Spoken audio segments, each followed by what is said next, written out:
Hello everybody and welcome to Forever Motorsports on Forever Sports. For today's How to Watch Guide, the Spanish Grand Prix this weekend, back-to-back Grand Prix weekends. We had Monaco last weekend, which saw Max Verstappen coming out in top in the biggest race of the year. And this weekend we are in Spain. And the big question is, how can I watch all the action? Well, first of all, if you'd like to keep up to date with everything, make sure you smash a like on the video. Make sure you subscribe to the channel as well. We will be live this weekend for all the F1 action as we were last weekend. All three practices, the qualifying as well as the race, kept keeping you up to date with all the latest news, timings, as well as live updates during all these sessions. So just, go and make sure you follow the channel and you'll be able to keep up to track with all the action. Now, the question is, how can you watch all of it live and in HD? And the good news is you can watch it on free. It is being shown on two free-to-air broadcasters. Today I'm going to show you how to use ORF, which is an Austrian free-to-air broadcaster. And so if you're in Austria, you can access it for free. If you're outside of Austria, however, you will need to use something called a VPN, which is a virtual private network. Now, we recommend ExpressVPN. All the links are in the description in terms of the guide how to watch all of the action. So go and check out the description. So first things first, you're going to get yourself ExpressVPN. That's the link in the description, and you're going to install it. Now, as you can see, that is what it looks like. So you're going to go to the three dots over here once you've installed, and click on the right hand side there. That's going to bring up all the various locations and stuff like that, which shows you where all the various locations are. And you're going to click Austria, and you're then going to click this big green button over here and to connect it. And as long as that is connected, you can then go to the ORF website and you can stream all the action. That's off the app. So you can see the HD ORF. So this is currently being live streamed right now. Unfortunately, if you're outside Austria and you don't have a VPN, if you go to that page, the stream will not work. And so you have to be connected to a VPN to make it basically geolocate your device to make it seem as if you are in that location. If you do it without a VPN, this is what it looks like. See, it comes up there with a warning basically says because you're not connected over there, you can no longer watch it. If you have any questions, put them in the comments below. Apart from that, smash like on the video, subscribe. The Monaco Grand Prix has come and gone, and despite their new upgrades, Mercedes don't seem to be any faster than the previous race in Miami. Or are they? Hello, and welcome to Forever Motorsports on Forever Sports. Today, we will be taking a deep dive into the upgrades that Mercedes brought to the Monaco Grand Prix, and whether this will enable them to fight further up the grid. Mercedes have been off the pace of the top teams since the start of the new regulations that were introduced in 2022. The Brackley-based team tried to dupe the rest of the grid in the first half of pre-season testing in Spain with a car sporting side pods. But come pre-season testing in Bahrain, before the first race of the new regulations, no such side pods were present on their car. I'm sure it had a few teams scratching their heads thinking if Mercedes had once again managed to design a car that would allow them to dominate the Formula 1 championship. But here we are, 1.5 years later with only one win from the Mercedes outfit. For some time, a B-spec car has been spoken about, due to the overall lack of pace from the Mercedes team. And finally, in Monaco, Mercedes decided to ditch their zero side pod concept and conform to the standards seen throughout the rest of the grid.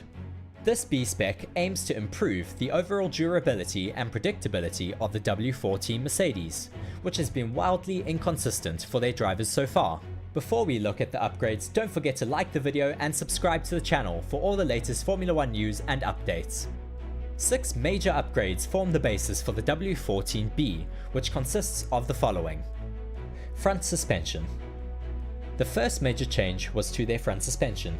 We can see how the top wishbone of the front suspension has been lifted as high as it can go to improve stability and predictability under braking. This design takes a lot of inspiration from the Red Bull front suspension, which has been called an anti-dive suspension. This allows the drivers to have predictability under braking and more confidence in the corners. This change also allows better airflow to the side pods, which improves cooling to the radiators and overall better aerodynamic efficiency. Floor fences. Another major change to improve airflow is to the Mercedes floor fences. The fences around the floor have been cambered differently to its predecessor, to allow better airflow to the rear diffuser. This increased airflow will improve rear downforce on the car and in turn improve rear stability. Rear wing. A new rear wing was also introduced as part of the upgrade. This new wing consists of a change to the upper wing flap element, which will improve the rear downforce to the car, as well as it creates a low pressure zone at the rear, which in turn increases the rear floor load and increases downforce to the rear of the car. Rear brake duct winglets. A smaller upgrade that can easily be missed is the addition of small winglets to the rear brake's cake tin. The cake tin is the shroud that covers the brakes. These small winglets create a small area of low pressure, which increases the load on the rear suspension. Side pod inlets. The most notable change made to the Mercedes is of course their decision to scrap their zero-sided design and conform to having side pods on their car. The new Mercedes side pods are much similar to the rest of the teams on the grid, compared to their A-spec car. These new side pod inlets are much higher and wider than their old spec, which improves the flow to the leading edge of the floor, as well as airflow to the rear of the car. This results in more load acting on the floor of the car, further improving efficiency and downforce. Side pods. The change to side pods on their car increases the area of bodywork that interacts and shapes the airflow that goes down the car. Their new spec increases the efficiency of the airflow to the rear of the car, which allows them to maximize the performance from the rear diffuser, as well as extracting much more downforce than their A-spec. It is clear that these upgrades have been introduced to better the overall aerodynamic efficiency of the W14B, as well as to improve the drivability of their car. The Monaco Grand Prix saw Hamilton and Russell finishing P4 and P5 respectively. Hamilton seemed to be relatively happy with the performance of the car with its new upgrades, saying after the race, "I'm really happy, we've moved forwards. Coming into this weekend, I didn't know where we would stand, so to take 4th and 5th is good points for the team. A huge thank you to everyone at the factory for the upgrades on our car." Roll on the Spanish Grand Prix, where we should truly get to see the full potential of the new Merc. With Monaco being a rather slow street circuit, it didn't necessarily show the full picture for the new upgrades. In Monaco you need a really high downforce setup, as well as having no long straights. It isn't comparable to any other circuit on the calendar. At least in Spain, fans should get a true reflection of what the Mercedes true pace is with their upgrades. It also gives Mercedes a chance to gather some good data to correlate between their old spec car with their new spec. Will these upgrades make Mercedes competitive moving forward? Let us know in the comments below. Also make sure to subscribe to the channel if you are new, and we will see you next time.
Hello everybody and welcome to Forever Motorsports on Forever Sports. For today's how to watch guide, the Spanish Grand Prix this weekend, back-to-back Grand Prix weekends. We had Monaco last weekend, which saw Max Verstappen coming out in top in the biggest race of the year. And this weekend we are in Spain, and the big question is, how can I watch all the action?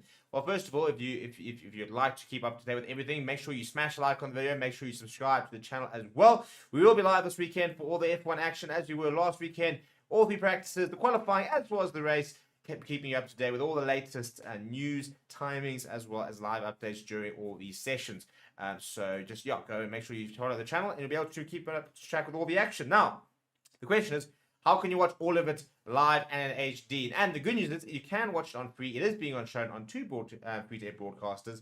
Today I'm going to show you how to use ORF, which is an Austrian free-to-air broadcaster. And so if you're in Austria, you can access it for free. If you're outside of Austria, however, you will need to use something called a VPN, which is a virtual private network. Now, we recommend ExpressVPN. All the links are in the description in terms of the guide how to watch all of the action, so go and check out the description. So first things first, you're going to get yourself ExpressVPN.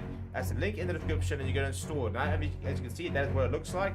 So you're going to go to the three dots over here once you're installed, and click on the right hand side. That's going to bring up all the various locations and stuff like that, which shows you where all the various locations are. And you're going to click Austria, and you're then going to click this big green button over here and to connect it. And as long as that is connected, you can then go to the ORF website, and you can stream all the action. That's off there. So you can see the HD ORF. So this is currently being live streamed right now. Unfortunately, if you're outside Austria and you don't have a VPN, if you go to that page, the stream will not work. And so you have to be connected to a VPN to make it basically geolocate your device to make it seem as if you are in that location. If you do it without a VPN, this is what it looks like. See, it comes up there with the warning base. Because you're not connected over there, you can no longer watch it. If you have any questions, put them in the comments below. Apart from that, smash like on the video, subscribe to the channel as well. As I said, all the steps are in the description with the various links to them as well. Enjoy all the action. We hope to see you this weekend, and we will see you guys all very soon.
everybody, and welcome to Forever Motorsports on Forever Sports. For today's How to Watch guide, the Spanish Grand Prix this weekend, back-to-back Grand Prix weekends. We had Monaco last weekend, which saw Max Verstappen coming out in top in the biggest race of the year. And this weekend we are in Spain, and the big question is, how can I watch all the action? Well, first of all, if you'd like to keep up to date with everything, make sure you smash a like on the video, make sure you subscribe to the channel as well. We will be live this weekend for all the F1 action as we were last weekend. All three practices, the qualifying as well as the race, keeping you up to date with all the latest news, timings, as well as live updates during all these sessions. So just, go and make sure you follow the channel and you'll be able to keep up to track with all the action. Now, the question is, how can you watch all of it live and in HD? And the good news is you can watch it on free. It is being shown on two free-to-air broadcasters. Today I'm going to show you how to use ORF, which is an Austrian free-to-air broadcaster. And so if you're in Austria, you can access it for free. If you're outside of Austria, however, you will need to use something called a VPN, which is a virtual private network. Now, we recommend ExpressVPN. All the links are in the description in terms of the guide how to watch all of the action. So go and check out the description. So first things first, you're going to get yourself ExpressVPN. That's the link in the description, and you're going to install it. Now, as you can see, that is what it looks like. So you're going to go to the three dots over here once you've installed, and click on the right-hand side there. That's going to bring up all the various locations and stuff like that, which shows you where all the various locations are. And you're going to click Austria, and you're then going to click this big green button over here to connect it. And as long as that is connected, you can then go to the ORF website, and you can stream all the action. That's off the app. So you can see the HD ORF. So this is currently being live streamed right now. Unfortunately, if you're outside of Australia and you don't have a VPN, if you go to that page, the stream will not work. And so you have to be connected to a VPN to make it basically geolocate your device to make it seem as if you are in that location. If you do it without a VPN, this is what it looks like. See, it comes up there with a warning base. It says because you're not connected over there, you can no longer watch it. If you have any questions, put them in the comments below. Apart from that, smash like on the video, subscribe. The Monaco Grand Prix has come and gone, and despite their new upgrades, Mercedes don't seem to be any faster than the previous race in Miami. Or are they? Hello, and welcome to Forever Motorsports on Forever Sports. Today, we will be taking a deep dive into the upgrades that Mercedes brought to the Monaco Grand Prix, and whether this will enable them to fight further up the grid. Mercedes have been off the pace of the top teams since the start of the new regulations that were introduced in 2022. The Brackley-based team tried to dupe the rest of the grid in the first half of pre-season testing in Spain with a car sporting side pods. But come pre-season testing in Bahrain, before the first race of the new regulations, no such side pods were present on their car. I'm sure it had a few teams scratching their heads thinking if Mercedes had once again managed to design a car that would allow them to dominate the Formula 1 championship. But here we are, 1.5 years later, with only one win from the Mercedes outfit. For some time, a B-spec car has been spoken about, due to the overall lack of pace from the Mercedes team. And finally, in Monaco, Mercedes decided to ditch their zero-side pod concept and conform to the standards seen throughout the rest of the grid. This B-spec aims to improve the overall durability and predictability of the W14 Mercedes, which has been wildly inconsistent for their drivers so far. Before we look at the upgrades, don't forget to like the video and subscribe to the channel for all the latest Formula 1 news and updates. 6 major upgrades form the basis for the W14B, which consists of the following. Front suspension. The first major change was to their front suspension. We can see how the top wishbone of the front suspension has been lifted as high as it can go to improve stability and predictability under braking. This design takes a lot of inspiration from the Red Bull front suspension, which has been called an anti-dive suspension. This allows the drivers to have predictability under braking and more confidence in the corners. This change also allows better airflow to the side pods, which improves cooling to the radiators and overall better aerodynamic efficiency. Floor fences. Another major change to improve airflow is to the Mercedes floor fences. The fences around the floor have been cambered differently to its predecessor, to allow better airflow to the rear diffuser. This increased airflow will improve rear downforce on the car and in turn improve rear stability. Rear wing. A new rear wing was also introduced as part of the upgrade. This new wing consists of a change to the upper wing flap element, which will improve the rear downforce to the car, as well as it creates a low pressure zone at the rear, which in turn increases the rear floor load and increases downforce to the rear of the car. Rear brake duct winglets. A smaller upgrade that can easily be missed is the addition of small winglets to the rear brake's cake tin. The cake tin is the shroud that covers the brakes. These small winglets create a small area of low pressure, which increases the load on the rear suspension. Side pod inlets. The most notable change made to the Mercedes is of course their decision to scrap their zero-sided design and conform to having side pods on their car. The new Mercedes side pods are much similar to the rest of the teams on the grid, compared to their A-spec car. These new side pod inlets are much higher and wider than their old spec, which improves the flow to the leading edge of the floor, as well as airflow to the rear of the car. This results in more load acting on the floor of the car, further improving efficiency and downforce. Side pods. The change to side pods on their car increases the area of bodywork that interacts and shapes the airflow that goes down the car. Their new spec increases the efficiency of the airflow to the rear of the car, which allows them to maximize the performance from the rear diffuser, as well as extracting much more downforce than their A-spec. It is clear that these upgrades have been introduced to better the overall aerodynamic efficiency of the W14B, as well as to improve the drivability of their car. The Monaco Grand Prix saw Hamilton and Russell finishing P4 and P5 respectively. Hamilton seemed to be relatively happy with the performance of the car with its new upgrades, saying after the race, "I'm really happy, we've moved forwards. Coming into this weekend, I didn't know where we would stand, so to take 4th and 5th is good points for the team. A huge thank you to everyone at the factory for the upgrades on our car." Roll on the Spanish Grand Prix, where we should truly get to see the full potential of the new Merc. With Monaco being a rather slow street circuit, it didn't necessarily show the full picture for the new upgrades. In Monaco you need a really high downforce setup, as well as having no long straights. It isn't comparable to any other circuit on the calendar. At least in Spain, fans should get a true reflection of what the Mercedes true pace is with their upgrades. It also gives Mercedes a chance to gather some good data to correlate between their old spec car with their new spec. Will these upgrades make Mercedes competitive moving forward? Let us know in the comments below. Also make sure to subscribe to the channel if you are new, and we will see you next time.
Hello everybody and welcome to Forever Motorsports on Forever Sports. For today's How to Watch guide, the Spanish Grand Prix this weekend, back-to-back Grand Prix weekends. We had Monaco last weekend, which saw Max Verstappen coming out in top in the biggest race of the year. And this weekend we are in Spain. And the big question is, how can I watch all the action?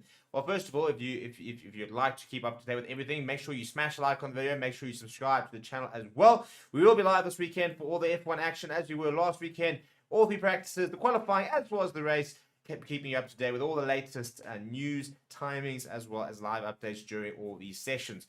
So just, go and make sure you follow the channel and you'll be able to keep up to track with all the action. Now, the question is, how can you watch all of it live and in HD? And the good news is you can watch it on free. It is being shown on two free-to-air broadcasters.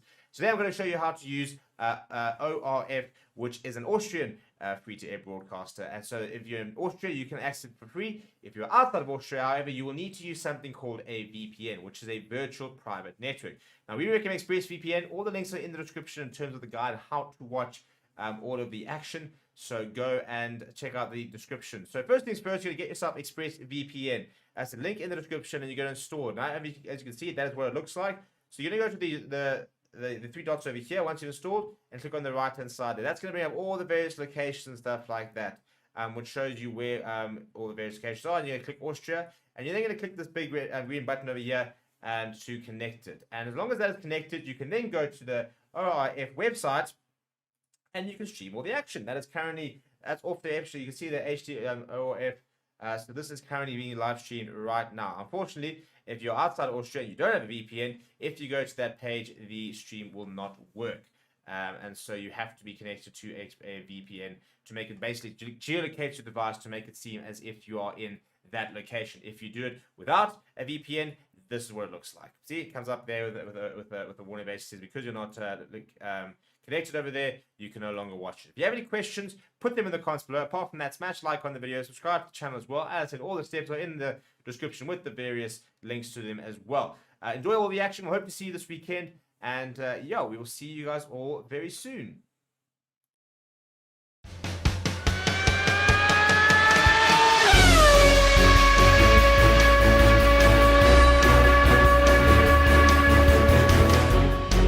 Hello everybody and welcome to Forever Motorsports on Forever Sports. I am joined by Reese and we are previewing the Spanish Grand Prix.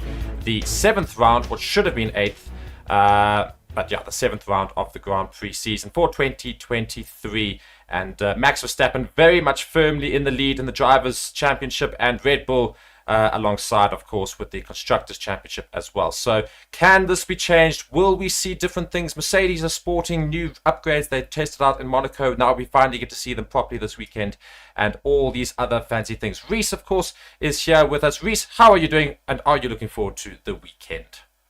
I'm doing well, thanks, and yourself, Mark. Yes, really looking forward to this race weekend. It should certainly be quite an interesting one after the Monaco Grand Prix. We have a lot of upgrades coming from some teams. Red Bull are bringing some upgrades. Mercedes will hopefully be getting to the bottom of their new upgrade package and extracting that full potential from it. Whether that will push them further up the grid, we will have to wait and see, but it should certainly be a very exciting Spanish Grand Prix in store. Indeed, and let's just go to some facts about the Spanish Grand Prix, of course. So the number of times it's been held 63 times in the great city of Barcelona in Catalonia, and it was first held in 1913. I mean, that just tells you the history here. We're literally going back 110 years since the first Grand Prix was held here, which is insane if you think about it. I mean, quite incredible. So the most wins are currently held by Michael Schumacher with 6, and Lewis Hamilton also with 6. The most wins, though, for constructor is Ferrari with 12 wins in total. The circuit length is 4.657 kilometers, which is, for all of those who use miles, weird people, 2.89 miles long. The race length is 307,000 kilometers. What? Not 307,000. 307.2. Yeah, that might be a bit 307. That would be ridiculous. 307 kilometers for the entire thing, and it's 66 laps in total. Now, of course, the big thing with regards to the Spanish Grand Prix this year, though, is the fact that they have changed the track ever so slightly, finally doing what most fans have asked for and what a lot of people have asked for with regards to changing one of the chicanes. Yes, one of the final chicanes, well, it is the final chicane on the circuit, has now been changed for this race weekend. The last person to race on this old layout was, who do you think, Mark? Oh, I can't remember. Fernando Alonso, the Huh. only driver on the grid who has driven the old layout of this Catalonia circuit. That's quite interesting. So, can Alonso use that for his advantage, or at least to hopefully have a little bit of an edge over the rest of the drivers? I doubt very much it's going to make any difference, if anything at all. And in fact, I've actually got a little bit of an article here going and saying that Alonso is not favoured much in Barcelona due to his little bit of a track record here, supposedly saying that it seems to the Aston Martin strength rather seems to show up more difficult in Barcelona, saying that it's going to be a bit of a difficult track for Aston Martin. So Alonso not necessarily being favoured for this weekend from this article here. So I don't think you can count him out though. The race weekend hasn't even started, and people are already trying to count out the Aston Martin and Alonso. I mean, we didn't even expect him to be so competitive this year. I think he'll certainly be putting on a good show for us this weekend. and of Nonetheless, course, it is his home Grand Prix. Not just his own, it's Carlos Sainz as well. But nonetheless, the two Spanish drivers will be racing in Barcelona, which is their home country, of course. So the support will be huge. So Aston Martin will basically be having a home crowd, which will be fantastic. Because I think, as much as there are so many Ferrari fans in Spain, I think most people will be rooting for that green machine of Fernando Alonso. Yeah, but we should go back to the Spanish Grand Prix in general. And I mean, it's a very, very nice track. You know, it's a really, really good track for a lot of drivers. A lot of people do tend to like it. It's quite a difficult track, though. it's a very traditional track in terms of it has a lot of long straights as well as sweeping corners. I mean, turn three is such a long, and such a fast corner. It's really puts your setup to the test. You have to be able to navigate through really tricky and technical sections, but you also have to be able to go through high speed corners. I mean, it's difficult for the driver and the engineers to set their car up. But once you do get it into that sweet spot, if you get it properly into that sweet spot, it really does award you quite nicely.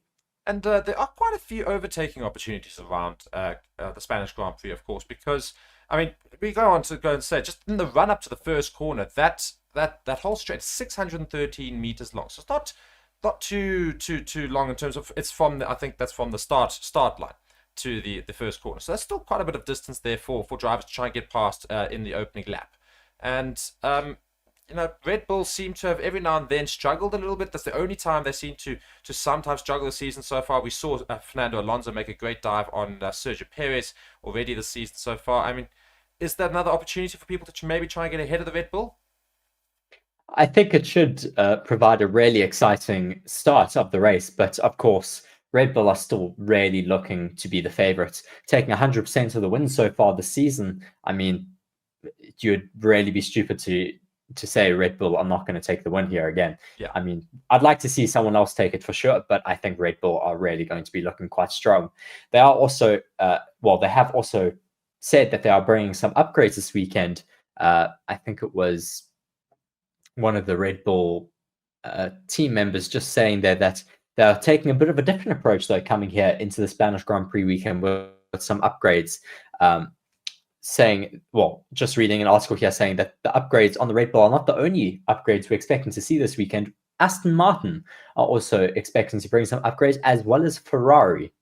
Yeah, I mean, upgrades galore. It's basically what it's sounding like because you know Mercedes who haven't seen their full upgrades potential yet, and everybody's pretty much just upgrading over the last 2 weeks. Yes, I mean, it's certainly better to bring your upgrades here. It's a much more traditional track where you can really correlate your data from early on the year in your testing. So it makes sense to bring a lot of those upgrades here.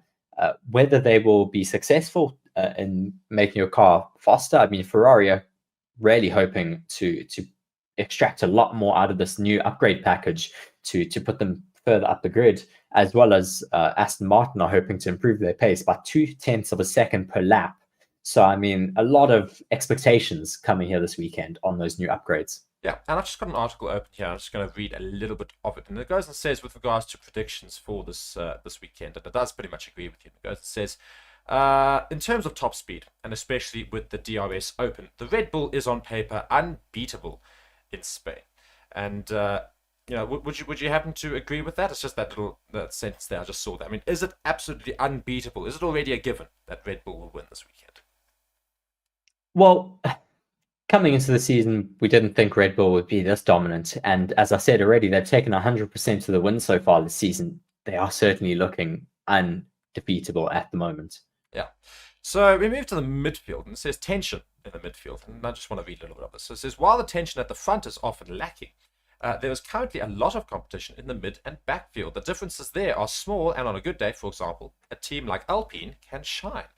See Monaco last weekend for that. Between teams like Alfa Romeo, AlphaTauri, Haas, and Williams, the margins are very small. So for those who look beyond the fight at the front, we can probably see drivers battling it out at the sharp end in Barcelona too. Unfortunately, these will not be for the win, but for the race fans, this will certainly be enjoyable as well. I mean, of the best of the rest talk, we look about with regards to the midfield, and leading into this Grand Prix, who do you think is starting to show signs of really just being that little bit extra, a little bit closer towards the top than the rest? Who's not quite shining as much as they probably should be? Well, I mean, if you're talking about not shining, McLaren have to be number one on that list. I mean, they really have had a terrible start to the season. They had a little bit of a glimmer of hope last weekend in Monaco, but whether that's relative to the rest of the season, I really don't know. Monaco is just such an outlier in terms of tracks. It may have just been a bit of an anomaly for them to perform well in the race there. But I think if we're looking at best of the rest at the moment, Alpine seem to be doing really, really well this season. They've found a lot more pace in their car. They seem to be working really well with Pierre Gasly alongside Esteban Ocon. Ocon, of course, taking that third place in Monaco. Certainly brilliant for them. And the Alpine boss is talking a big talk about the Spanish Grand Prix this weekend, saying that don't count Alpine out. They should also be quite competitive.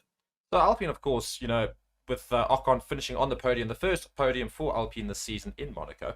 Now, Monaco is, obviously, as you said, it's a bit of an outlier, so it's not necessarily a true reflection of all these different cars. But is this going to spur them on, as you say, for this weekend? I think we probably are in agreement to say Alpine of the best of the rest when you take away the top four teams, being Red Bull, Mercedes, Ferrari, and Aston Martin. You take those away, I do think Alpine is firmly there next as the next best team on the grid. And do you think they can try and maybe even compete a little more with the likes of maybe even Mercedes or Ferrari and Aston Martin, of course, because Lance Stroll. I mean, if Mercedes and Ferrari can't pull up their socks, I think they will be getting that Alpine just getting a little bit feisty and in the mix there.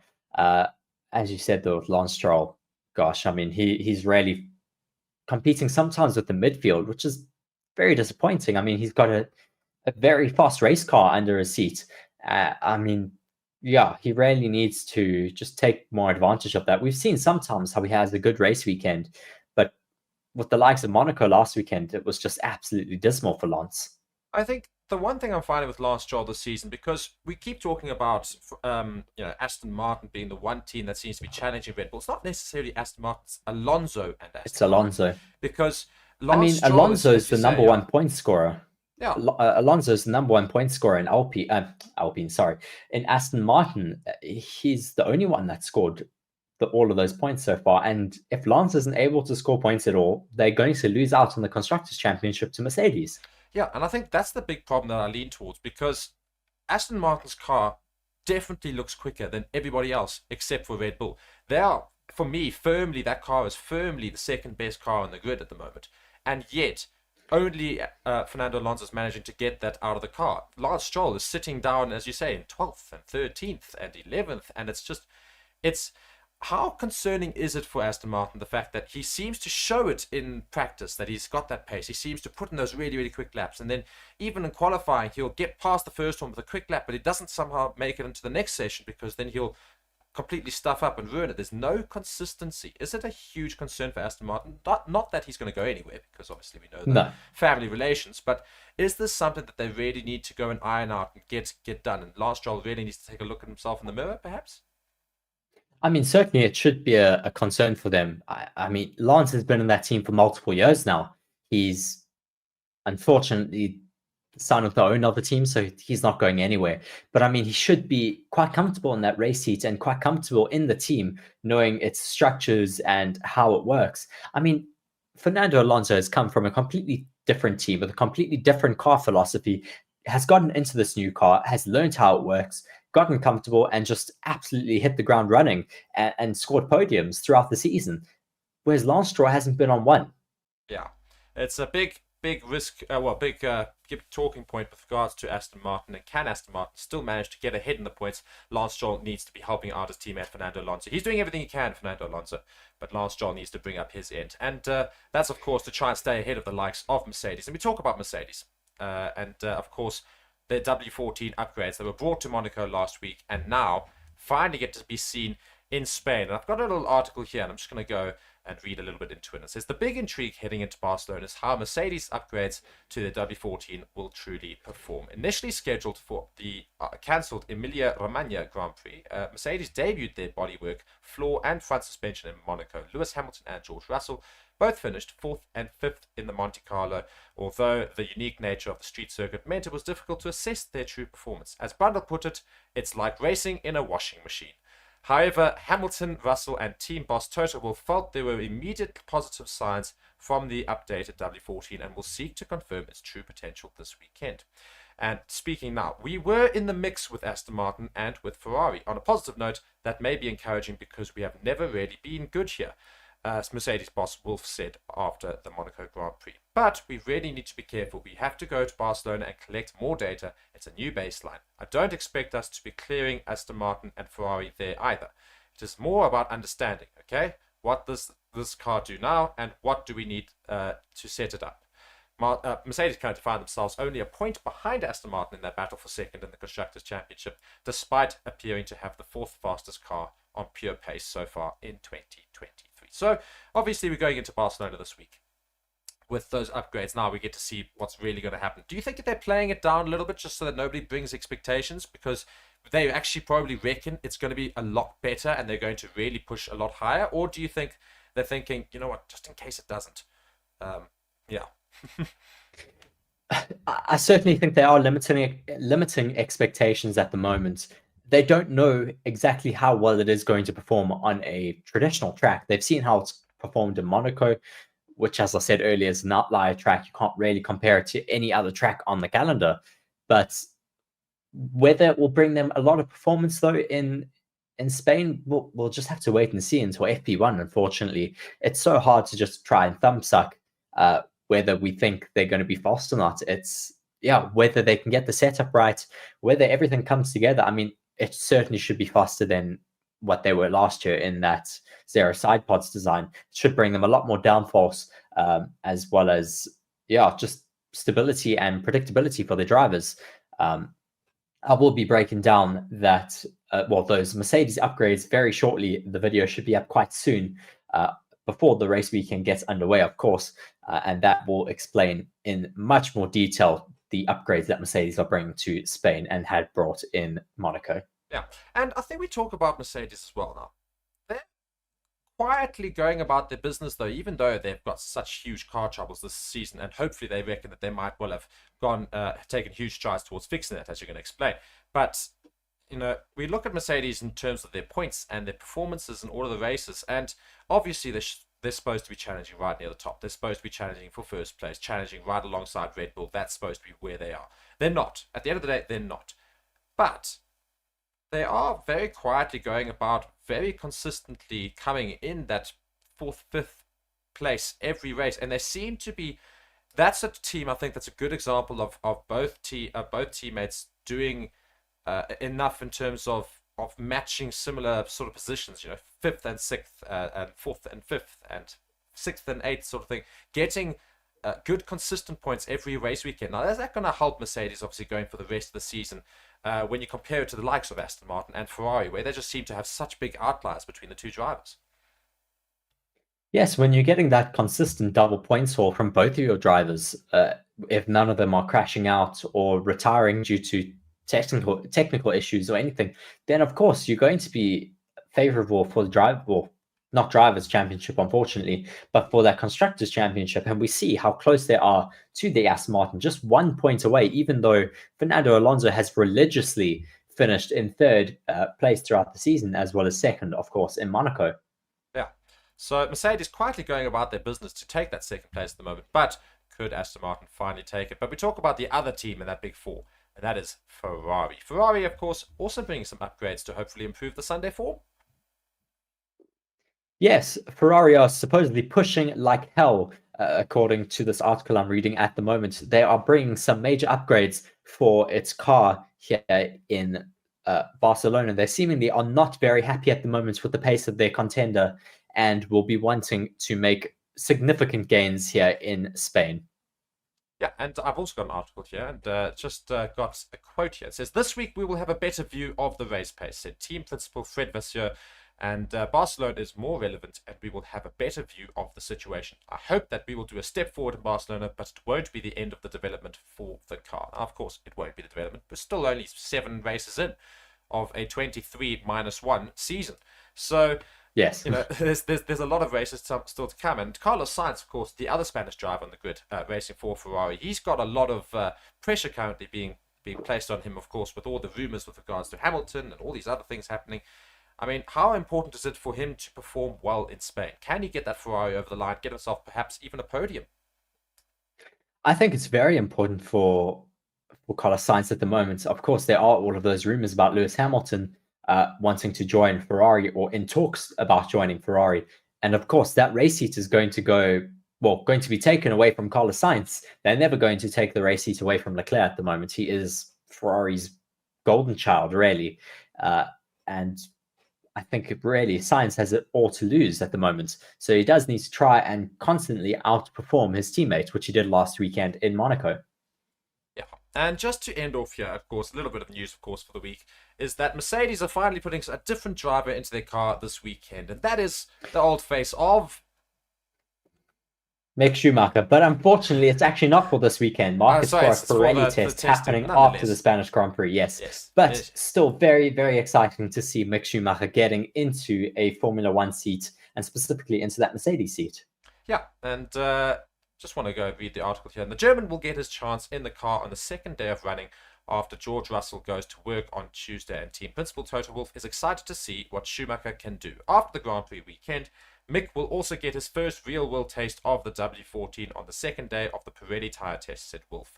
He has done a great job with the team so far, working hard back in the simulator and giving valuable input trackside. We're looking forward to him getting his first taste of on-track running this year, and sure it will help him in his role as reserve driver.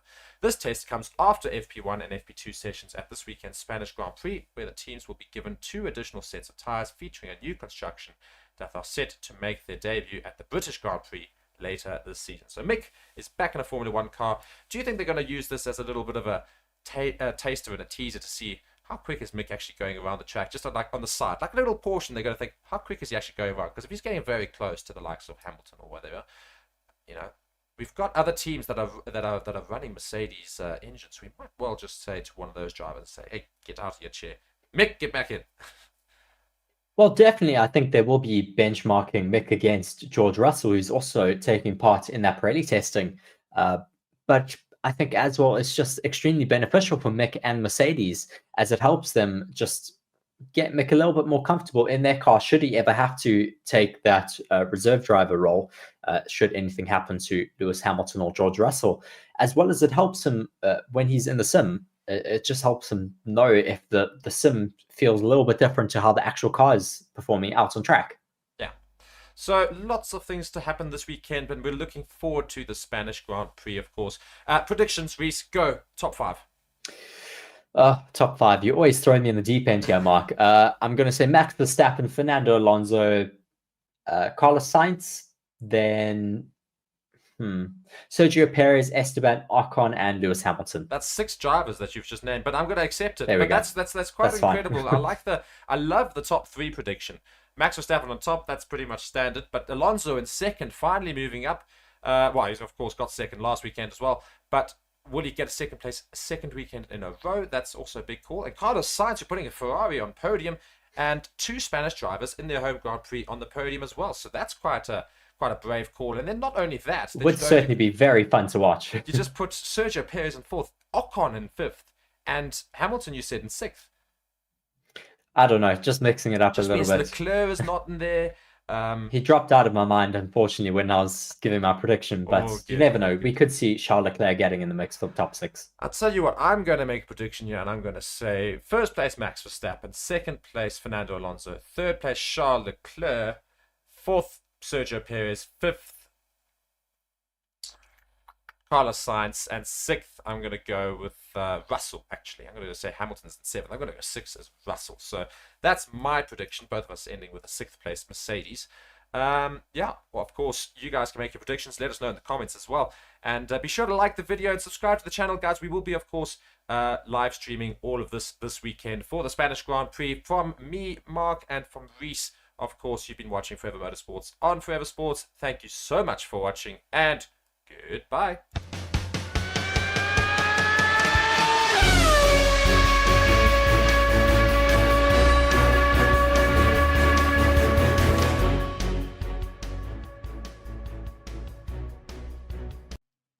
Hello everybody and welcome to Forever Motorsports on Forever Sports. For today's How to Watch guide, the Spanish Grand Prix this weekend, back-to-back Grand Prix weekends. We had Monaco last weekend, which saw Max Verstappen coming out in top in the biggest race of the year. And this weekend we are in Spain. And the big question is, how can I watch all the action?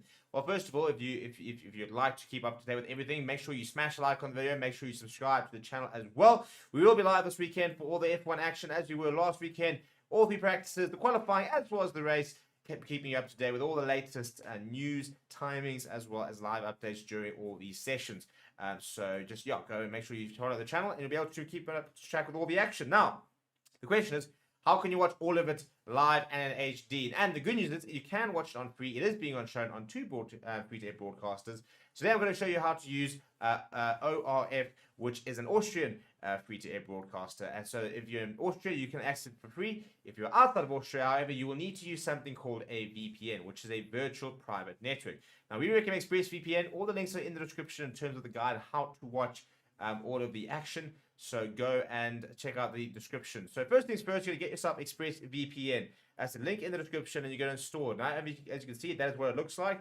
So you're going to go to the 3 dots over here once you've installed, and click on the right hand side there. That's going to bring up all the various locations and stuff like that, which shows you where all the various locations are. And you're going to click Austria, and you're then going to click this big red, green button over here and to connect it. And as long as that is connected, you can then go to the ORF website and you can stream all the action. That's off the app. You can see the HD ORF.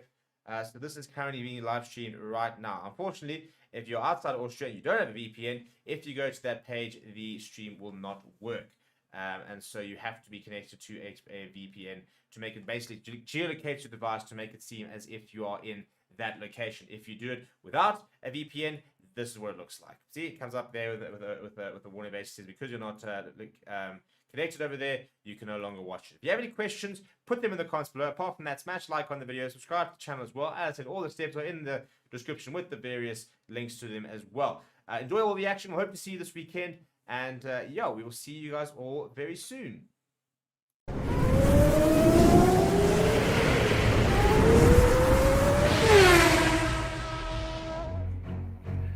Hello everybody and welcome to Forever Motorsports on Forever Sports. You're joining us live now for qualifying in Spain, and we are just about 11/10 minutes away from the beginning of the first qualifying session.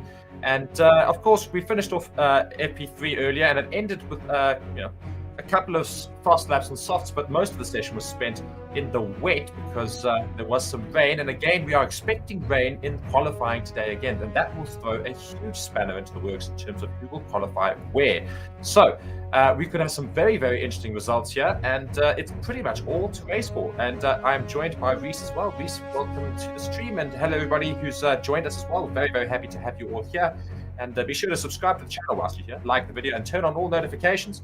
And be sure to comment where you're streaming from, your thoughts on the qualifying, etc., and ask us some questions. We'd be very happy to answer some of them as we see them and when we do. Reese, what are we looking forward to today in qualifying? Well, it looked like there were a couple of teams that seemed to be very close to each other in the end of FP3. I mean, the Red Bulls once again were unfortunately a little bit ahead of the rest, but they were closely followed by the Mercedes of Lewis Hamilton, who was only about 400ths off of Max Verstappen's fastest time. Yeah, So there should be some, should be very interesting, yeah, as you say. So Mercedes, yeah, their upgrades seemingly working relatively well so far. Hopefully, we're going to see how well they're actually working in qualifying now. Do we expect to see Hamilton up in the top 3? Well, if their upgrades are working, which I think a lot of fans are certainly hoping for this weekend, it will be amazing to see them being able to compete for the top 3, that's for sure. But I don't know, the Ferraris may sneak in. They might, yeah. I think they still have some pace. And Aston Martin, are they going to be able to fend off the likes of Ferrari and Mercedes? Do we think that their upgrades are going to work? Of course, they've brought the most upgrades this weekend as well. Yes, they also brought a lot of upgrades here to this Circuit de Barcelona in Catalonia. I think that car is also looking quite fast here today, and I think, Fernando Alonso also should put in quite a good lap at the end.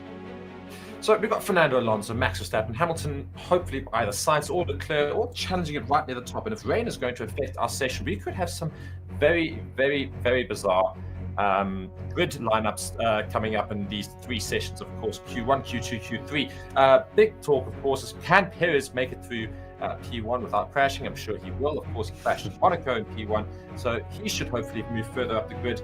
And we've got 2 home drivers, Alonso and Sainz. They do very well. I'm hoping neither of them get eliminated in Q1 or Q2. Hopefully, we have all our star drivers into Q3, and maybe we have a few surprises sneak in right near the end there. Yes, I think you can't discount the Hasses. They also showed to be very quick yesterday. I don't know what that was about there in those quali sims, whether they have found some pace here in Barcelona, or if maybe some people just hadn't really shown their true hands yesterday afternoon. Yeah, indeed. Hulkenberg coming in with a very, very quick lap yesterday for Haas, and putting himself into 3rd, I think, at the end of the 2nd session. 3rd fastest time around there, and that was not for lack of trying for all the other teams. So, yeah, maybe Haas could pose few surprises. They have done so already this season in terms of qualifying higher up than they might have thought they would previously. So, yeah, as Reece says, maybe Haas will do something interesting. Hamilton, though, I think it was yesterday, he said he would be surprised if he gets into Q3. So I don't know if that was a bit of just playing down their expectations, or... Yeah, I think Mercedes, as you say, are really trying to manage expectations with regards to everybody else, because, every single time they add an upgrade, everybody knows they've added an upgrade because they know that Mercedes should be doing so much better than they are. So every single time they do, everyone thinks, oh, now they're going to be fixed. And they're just trying to say, whoa, whoa, whoa, in case it doesn't, because often it's not really going to improve their pace drastically. It's not going to do that immediately. So I think, as you say, they're just trying to tailor expectations, hold it there and say, we'll just see how it fares first, and then we'll talk about it and let the results do the talking. Yes. Well, we've got a little bit of time before the session gets underway. Give me your predictions, Mark, for the start of this session.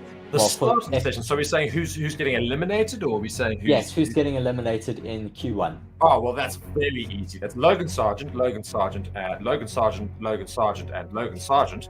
And just for extra measure, Logan Sargeant. Then I reckon we'll probably lose. We'll probably lose Albon. He's not been quick this weekend. Williams has not been quick at all this weekend, to be honest. So I'm gonna say we gotta look at their floor compared to Red Bull's floor. It's completely useless compared to Red Bull. It's so basic. It looks like it's the before of Red Bull's floor. Yeah, basically. So I reckon both Williams will be out. I reckon De Vries will not make it through. Guan Yu Zhou and Valtteri Bottas as well. Even though he's been qualifying relatively quickly, I think both Alfa Romeos do not make it past Q1. So I'm going to say 2 Alfa Romeos, 2 Williams, and the AlphaTauri of Nick De Vries will not make it through Q1. Okay. And your prediction there, Reece? Well, I'd have to say as well, both of the Williams won't make it out of Q1. Then I'll say Oscar Piastri. I don't know. He also hasn't shown to have too much pace here this weekend. So that's already 3 drivers then. Kevin Magnussen also hasn't been very quick. So I also think he'll be out. And then the last driver, maybe Lance Stroll. because he's Brave also call been to have quite last far off of the pace. Yeah, as I say, last Charles still with quite a quick car, but not proving his worth in that Aston Martin car so far this season. Needs to really jack up a bit in terms of catching up to his teammate Fernando Alonso.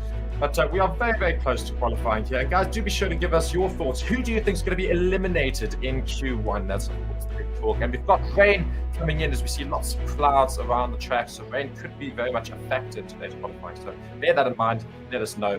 And also let us know in the poll that we're running who will top qualifying today as well.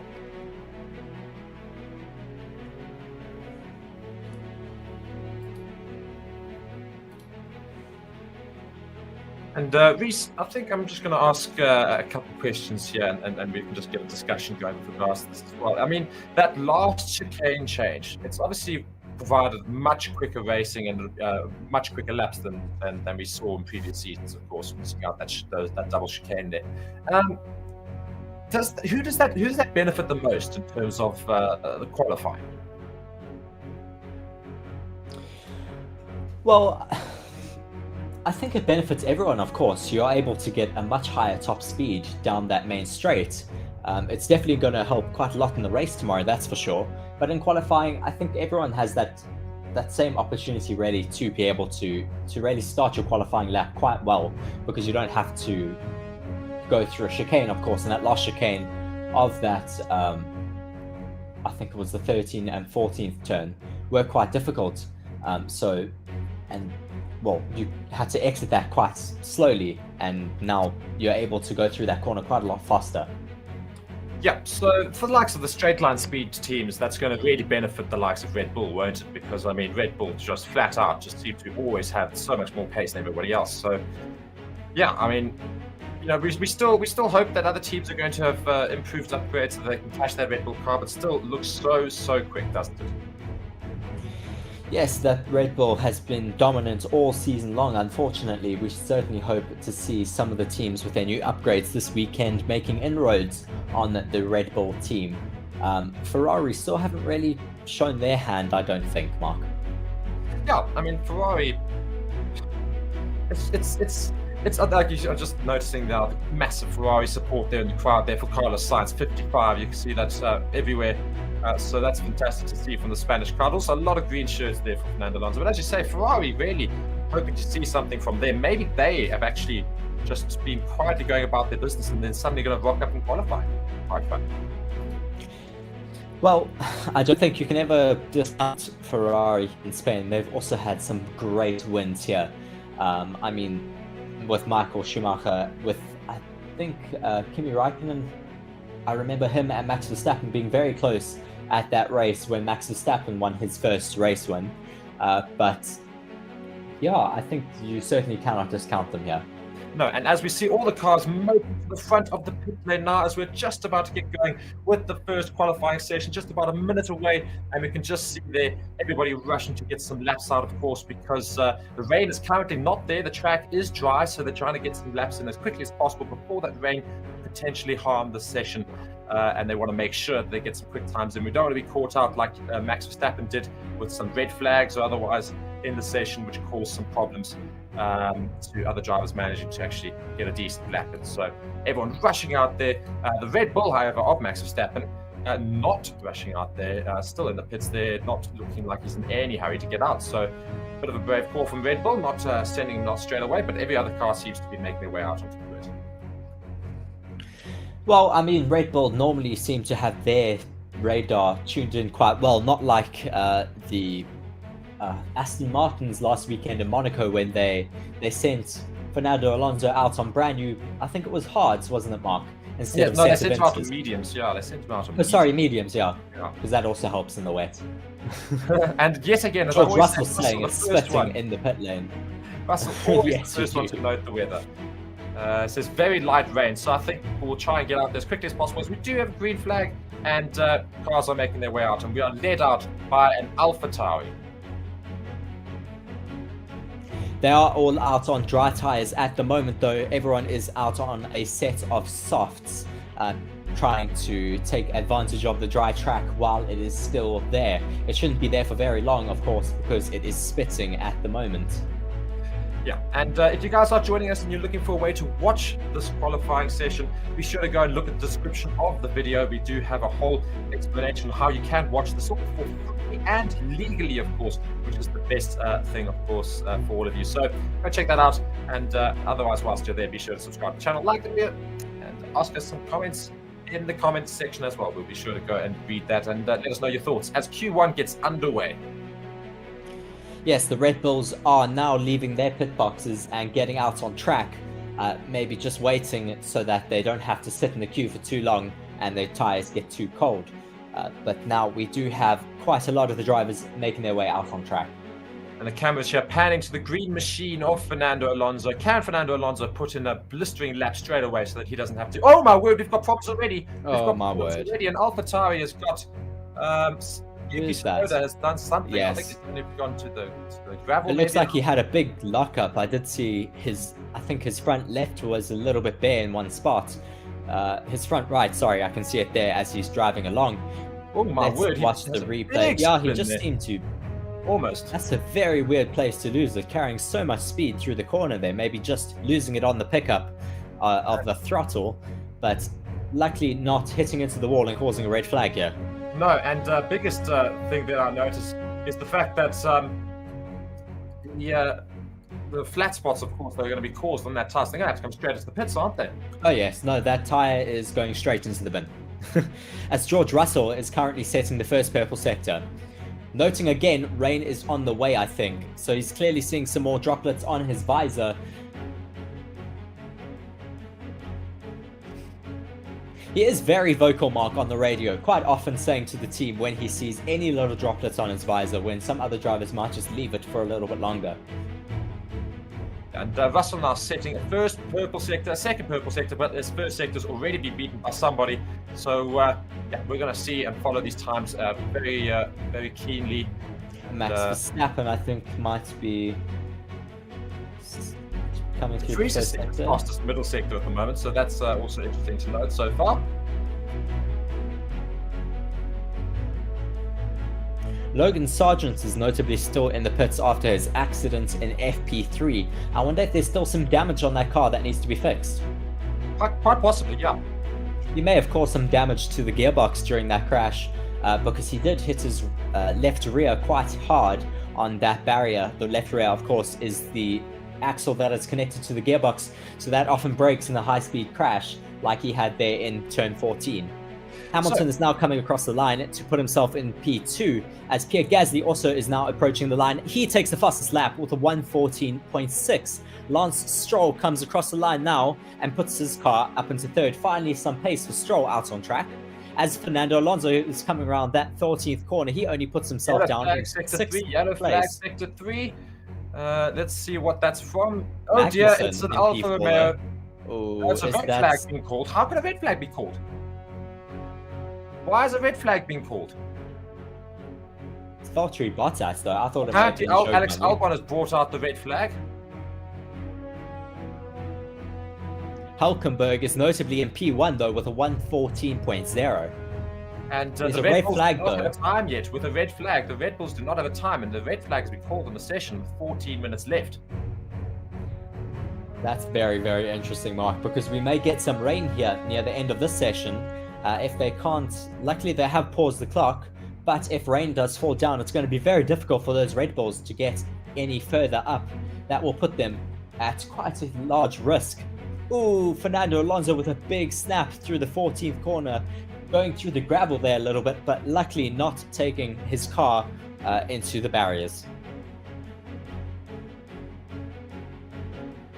We still don't have any footage of... Did you say Alex Albon, Mark? Well, that's what the commentators were saying. They're saying Alex Albon caused the red flag, but I don't see how he could have caused the red flag. Nick de Vries had a big spin there in the same place as Tsunoda as well, notably.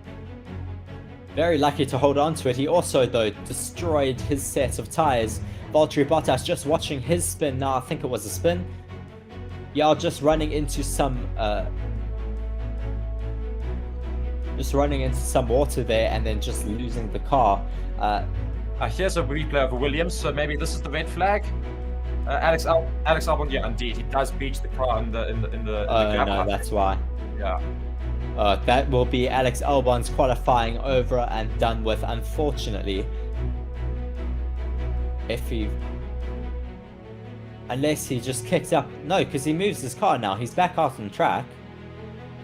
So it may have been because he just kicked so much gravel onto the racing line that they need to clear that a little bit first.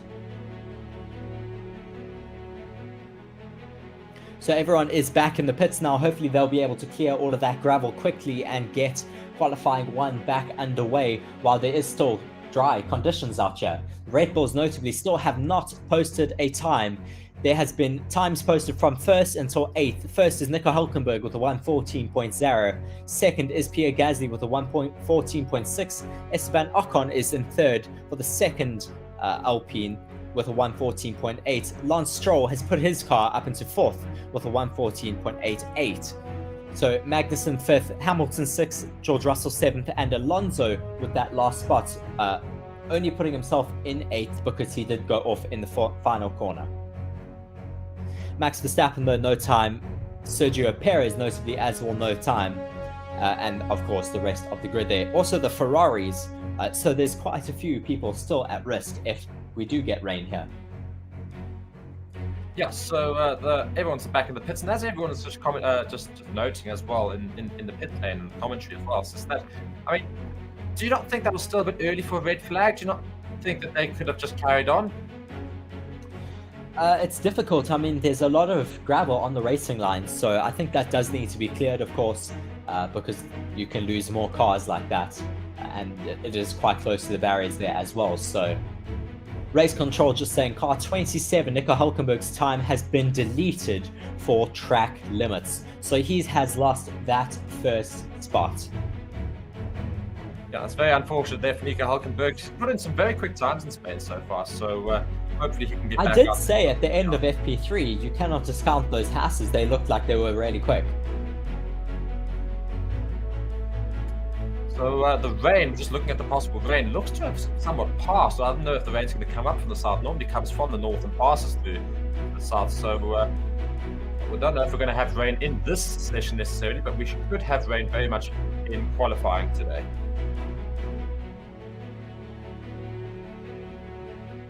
So once that red flag is released and we go green here in Spain, we will have 14 minutes and 13 seconds left of qualifying 1. So people will have 14 minutes to get themselves near the top of the timesheets. Otherwise, those bottom 5 will be cut from qualifying 1.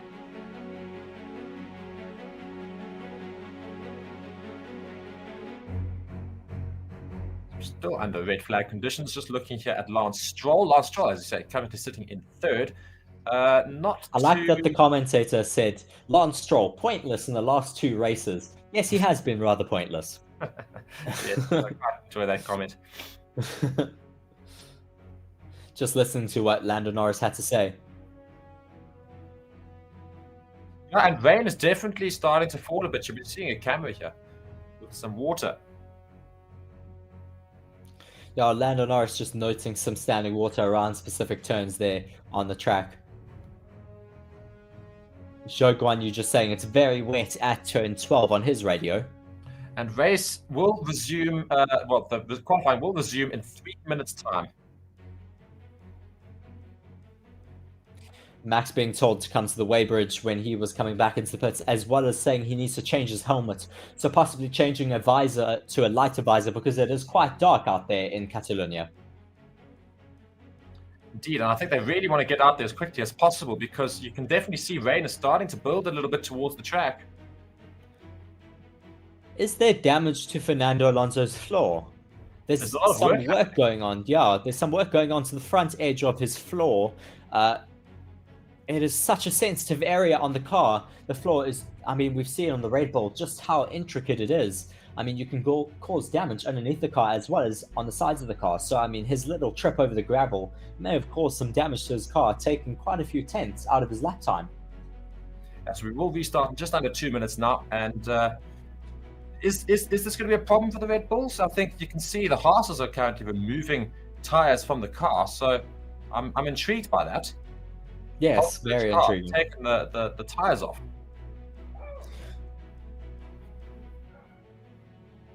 Just watching why Hulkenberg's time had been deleted. It was so close. It was by a few centimeters over, and I think it's turn 8? Turn, I think 7 or 6. Yeah, I mean, it's very close, but unfortunately, rules are rules, and his lap time has been deleted for that incident. And they found a new set of tyres for Hulkenberg to put on. I think there's just a little bit of just wanted to maybe risk putting on new, fresh, soft tyres onto his car. So yeah, it should all be good.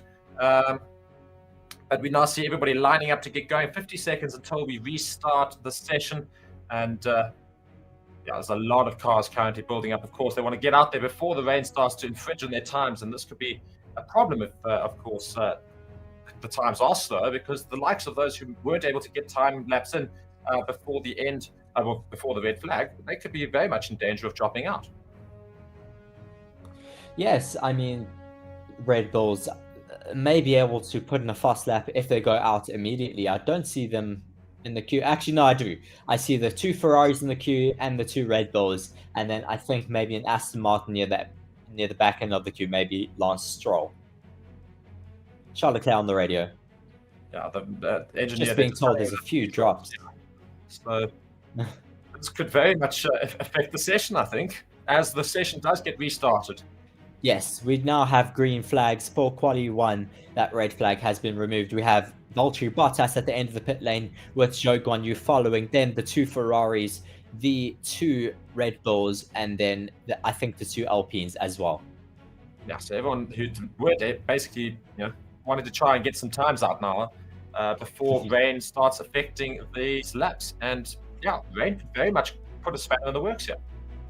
Yes, it really could.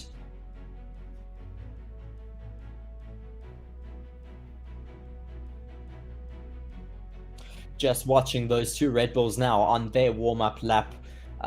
Track looks dry enough at the moment, but near the end there is a few wet patches, and at least they will have been able to see that now. It is not current, well, it is raining, but very, very lightly. Still not having to go out on intermediate or wet tires, as Fernando Alonso is now leaving his pit box. Lots and lots of drivers getting out on track at the moment. It is getting very, very busy. There will be a huge queue at the end of turn 14. Hopefully we will not have any drivers infringing other people's laps. And Fernando Alonso is now also making his way out of the pits.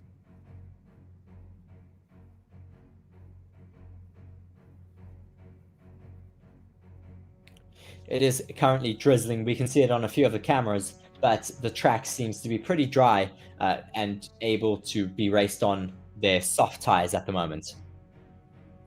The Alfa Romeos now are starting their fast times here, as well as the Ferraris. They're going to be having to put up with quite a bit of traffic, those Alfa Romeos, I think. So we'll see what happens here as Leclerc starts his fast lap. Yes, Leclerc looking neat and tidy into turn 1, hitting that apex perfectly into 1, 2, and then sweeping right into turn 3. It's a very, very long right-hander that makes its way down a little straight. This is where Hamilton and Rosberg took each other out in 2017. He is currently 0.5 seconds down on the fastest posted time at the moment from Pierre Gasly. Sergio Perez is also on a very good lap at the moment, 0.2 seconds up, I think, on the fastest posted time.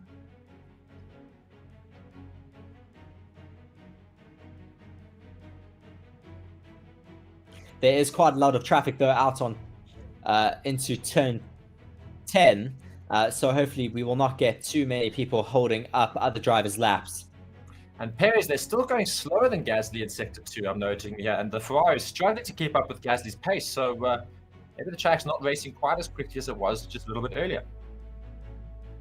Oh, that's so bad. Was that Esteban Ocon literally about to crash into Carlos Sainz? That is so dangerous. He was on the racing line then, almost caused a massive accident. Max Verstappen looked like I don't know if it was Esteban Ocon or Pierre Gasly there. I'll have to wait and see who that was, but that was just so dangerous. And Verstappen does come across with a new fastest lap of the day, a 1:13.660. And Piastri goes second quickest. My word, hello. Here comes out of nowhere. Very good time from right behind Verstappen, literally almost identical to Verstappen's time. Fantastic lap there. And Yellow so, flag in yellow sector flag. 3.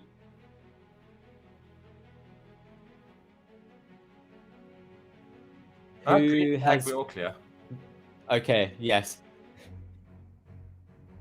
Yuki Tsunoda has put himself now into 11th as we do see an AlphaTauri moving very slowly. Nick de Vries had another moment into turn 12, it looks like, as Fernando Alonso comes through that section. As I talk about it, he snaps at that steering wheel, luckily keeping his car out on track, coming through turn 13 and 14. Now, to come across the finish line, he's luckily going neat and tidy through that zone where he went out earlier, puts himself into 6th position. So some cars still without times on the track at the moment, and they're all sitting in the elimination zone at the moment as well. Noting De Vries being one of them, and I think Hulkenberg's another. Just watching that moment that happened with Carlos Sainz and that Alpine, it's Gasly that he caught. Oh, he really does get held up quite a lot there. He's not going to be very impressed. Sainz saying he should get a penalty for that. I had to lift in the middle of a high-speed corner. I think Gasly will get a penalty for that, unfortunately. He was right on the ground there. Watching this moment from Nick de Vries, who's coming through turn 11. Oh, just had a massive snap of oversteer, completely lost the car and sent himself into the gravel. Just watching that, I say, just both AlphaTauri have done that a couple of times now already. There's a damp patch there, apparently, so that may be why. People just saying there in the comments, Piastri is a huge upgrade from Danny Rick. Yes, it seems like Oscar Piastri is able to do what Daniel Ricciardo was not able to do there at McLaren and outperform Lando Norris. Lando Norris currently all the way down in 17th. Not a great lap from him, Mark. Yeah, not a great lap from Norris so far, but I wouldn't go so far as to say Piastri is a big upgrade on Daniel Ricciardo as of yet. Piastri has done very little this season to show that he is the right man for the job as of yet, but so far in the session, doing very well up there in that 2nd place. First time we've seen a bit of a decent lap from Piastri. Well, maybe it's the... I mean, he's ahead of Hamilton at the moment. Hamilton has put himself right behind Piastri. I mean, he's 0.3 seconds off Max Verstappen. Piastri is only 0.031 seconds off of Max Verstappen's fastest time at the moment. That is brilliant from Piastri. And notably, though, Hamilton's lap, he had the fastest 3rd sector there. So Mercedes putting some purple sectors in, which is good to see. Yes, we have Sergio Perez finishing up a lap here. Not a great middle sector from him yet again. Let's see if he can improve himself. Having to lift up so much off the throttle in turn 14, he only puts himself into 13th place. What is wrong with Sergio Perez's car? It looks like he even has... No, I mean, his tyres look fine. I thought maybe he'd had a bit of a off in that middle sector, but still so far off of his teammate. Yeah, Perez not really that safe right now in Q1. Obviously, just over 7 minutes left of the session. Watching Nick de Vries go for another lap, attempted fastest lap for himself, making his way through turn 10, now turn 11, where he lost it last lap, going very, very gingerly into that turn 12 sector, making his way through neatly, though this time. Will he be able to improve on his fastest lap time and take over from his teammate, coming through turn 14 now and approaching that finish line? He puts himself up in 7th, so a much better lap time from Nick de Vries. Yeah, Nick de Vries doing quite well there to put himself right up the grid, but of course, quite a few laps still to come for most of these drivers, as Leclerc has put in 2 personal bests, as Sainz has also put a personal best in Sector 1. So let's see how quickly Leclerc can get around here. He seems to be doing quite well on Perez's time at the moment. Hopefully, he can put himself right near the front, and he comes onto the main straight now. Let's see what he crosses over in, and oh dear, not out of the danger zone. That's quite concerning for Charles Leclerc. He's got 6 minutes to get back into the pits and put on some new tyres if he is not able to do it on these current tyres. Carlos Sainz now coming through that final sector, approaching turn 14. Carlos Sainz only in 6th place at the moment. Where will this lap time put him? Does not... Well, a little bit better, puts him into 6th, but yeah, not improving his position at the moment. No, the Ferrari is not looking very good at the moment. Leclerc, especially, currently in the danger zone, as in like he's literally getting eliminated at the moment. Yes, Charles Leclerc on the radio saying that there's something wrong with his rears at the moment. Ferrari saying that they will check it and come back to him. That does not sound great for Charles Leclerc at the moment. No, not at all. So they need to sort that issue out very, very quickly. Just got 5 minutes left of the session, and we do not want to lose a Ferrari in Q1. So hopefully they sort that issue out as Russell comes over and puts himself up into 8th place. A little bit off the pace of his teammates at the moment. We didn't expect Russell to be so far off the pace of Hamilton. He's been topping... no, Russell is not out at the moment. Someone asking at the moment if Russell is out. He is in 8th position, currently in the safe zone. Our current drivers at risk are Sergio Perez, notably in P16, Charles Leclerc as well in P17, Yuki Tsunoda in 18th. And not only that, but he's been called in to go and weigh the car in the Ferrari, so just getting even more delayed here.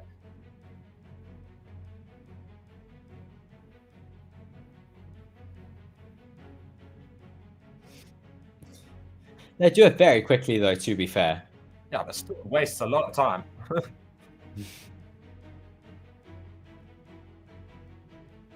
Oh dear. Yeah, just really struggling to get around that first turn there, Charles Leclerc. No, I think this is him getting out of the way for traffic.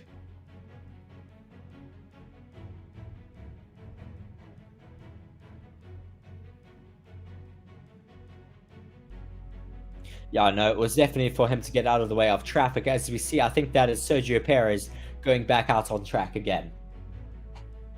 So 4 minutes left of the session. Will we see any surprises in the elimination zone? Both Williams and Tsunoda currently in there, but so is Leclerc and Perez. So needing to go out and put a quicker time in those two. Otherwise, they will be eliminated from Q1. As we're now following control.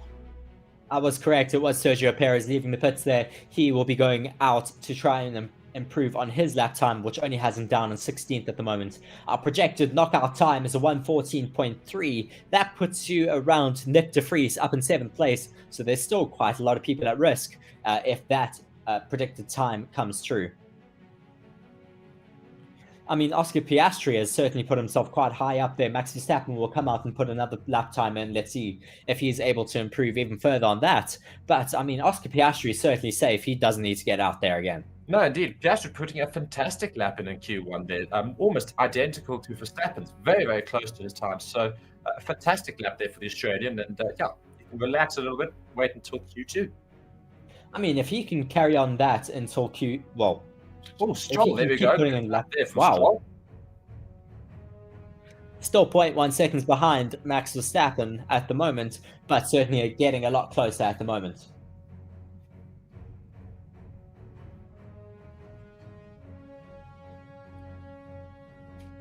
As I said, Perez not starting his fast lap. Now he needs to get out of this elimination zone, so he cannot afford any mistakes. Otherwise, he's not going to have enough time to get back out there. Yes, only 2 minutes and 27 seconds left of this session. There's quite a lot of people leaving the pits at the moment. Perez making his way through turn 1 and 2, neat and tidy, looking very, very strong through turn 3. Such a high-speed right-hand sweeping corner, approaching 280 kilometers an hour into turn 4. Currently 0.2 seconds up on his personal best. Coming into turn 5, the big hairpin here. Little bit of a correction on the entry there. Approaching now turn 7, very, very tricky left-hander that goes into a right-hander. There's quite a lot of traffic. Hopefully they all stay out of the way. They do make his way now through turn 9. Lifting a little bit to that right hand just to allow the car not to slide too much. 0.7 up on his personal best at the moment, making his way through turn 11 where we saw Nick de Vries losing that car. Turn 12, taking it very wide and then taking the apex late on, approaching that final corner. Turn 13 now, coming up towards that final long straight, lifting onto turn 14, then DRS wide open, lifting so much though still into turn 14 and puts himself in P14.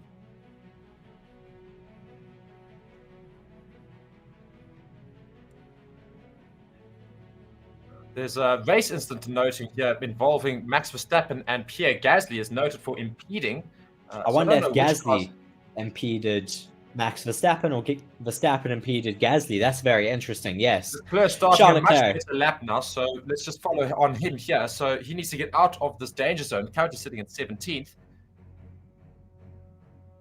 Yes, Leclerc putting in a very good sector 1 at the moment. Alex Albon has now come across the line and put himself in P6 with the 114, as Alonso now comes across the line, still behind Oscar Gasly. Wow. Pierre Gasly puts himself in first with a 113.4, 0.14 seconds ahead of Max Verstappen's fastest time.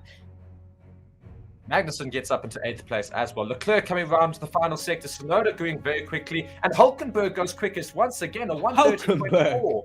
My word, fantastic. Leclerc comes around the main straight.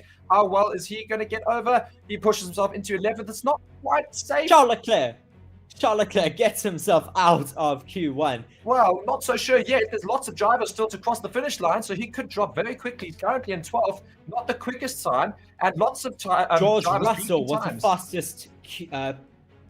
fastest sector 1, and very quick in the middle sector as well, as Ocon puts himself in P2 now. And Carlos Sainz is at risk though at the moment. We could lose Leclerc. Leclerc's currently almost in the danger zone here. Norris coming over. Let's see how well he does. He goes straight into first. My word, Leclerc is going to be out of this race. Leclerc's out. Leclerc's out. Charles Leclerc is currently out. Both Ferraris are out of Q1. No, wait, Sainz is going to cross the line. Hamilton is now across the line in P1. Sainz stays. Sainz is still in. Oh, my word.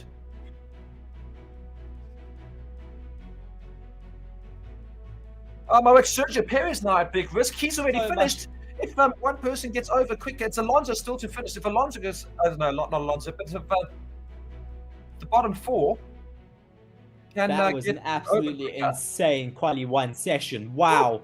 The current drivers knocked out of that session. Valtteri Bottas in P16, Kevin Magnussen in P17, Alex Albon P18, Charles Leclerc P19, and Logan Sargent P20. That is absolutely dismal from Charles Leclerc, currently on the radio saying we are out, right? Perez almost very, very close to dropping too. What a terrible qualifying session for Charles Leclerc. Just not putting in a fastest lap time at the end. Carlos Sainz, very, very lucky to get himself up into P4 there, right at the end. So currently we have our top 5 are Lewis Hamilton P1, Lando Norris P2, George Russell P3, Carlos Sainz in P4, Nico Hulkenberg in P5. Absolutely shocking though for Charles Leclerc. I mean, what is going on at Ferrari? Yeah, I don't know. And what it just proves is that you cannot afford to stay in the pits there, because even Max Verstappen dropped all the way down into 9th, and we thought he was absolutely no problems whatsoever. So, yeah, very important. Charles Leclerc had been complaining about his rear, though, earlier on in the session. Maybe there is an issue on his car.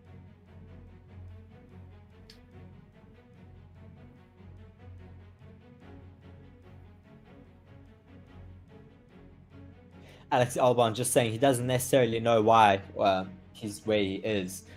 So currently, yeah, a bit frustrated in that Williams garage. Hamilton, though, certainly proving that he is still as fast as he was in his winning seasons. I mean, this is his second season now without winning a race. So Lewis Hamilton is certainly still very, very eager to prove his worth in Formula One, as he does certainly deserve. Yeah, Hamilton going on very, very quickly there in Q1. Hopefully he can keep up that form into Q2 and Q3. But yeah, just major news. Charles Leclerc knocked out in Q1. My word, lots of work for Ferrari to do tomorrow. Yes, that is, I mean, I'm in such shock. I can just imagine Matty, like, you know, Matty from WTF1 is going to be absolutely livid.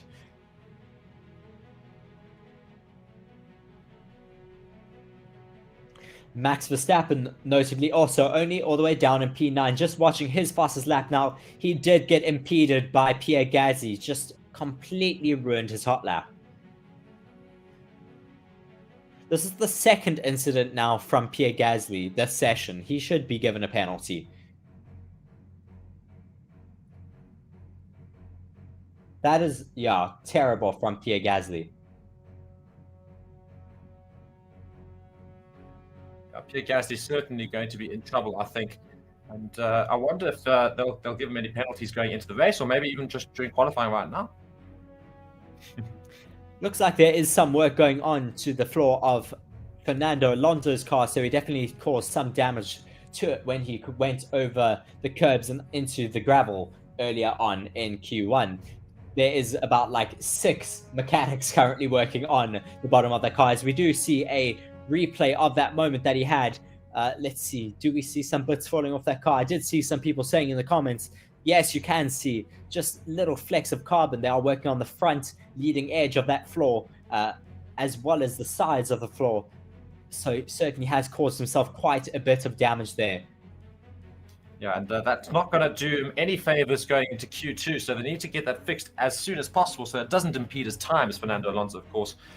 Yes, it will be causing him to lose quite a few tenths, so he will be wanting to get that fixed very quickly. Unfortunately, they will not be able to change the floor right now. They'll be able to change the floor before the race tomorrow, but they will not be able to change the floor at the moment, as it does take quite a lot of time.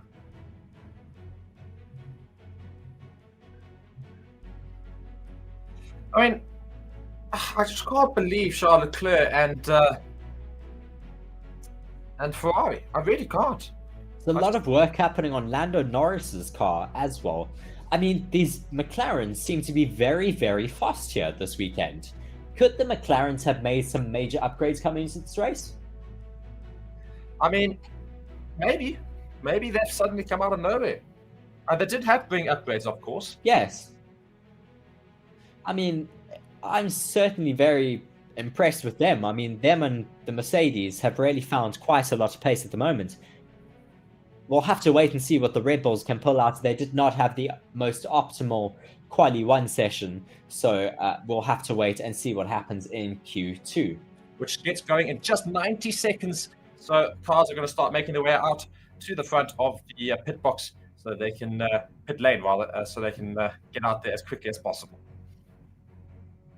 Max Verstappen currently sitting in his car, just waiting for this quali session to get underway. Is he at the end of the pit lane at the moment? I think he is. Yes, he is. He's waiting very calmly at the end of the pit lane. He's got quite a lot of time, but he does not want to be held up at all. Is he first in the line? I think he may be.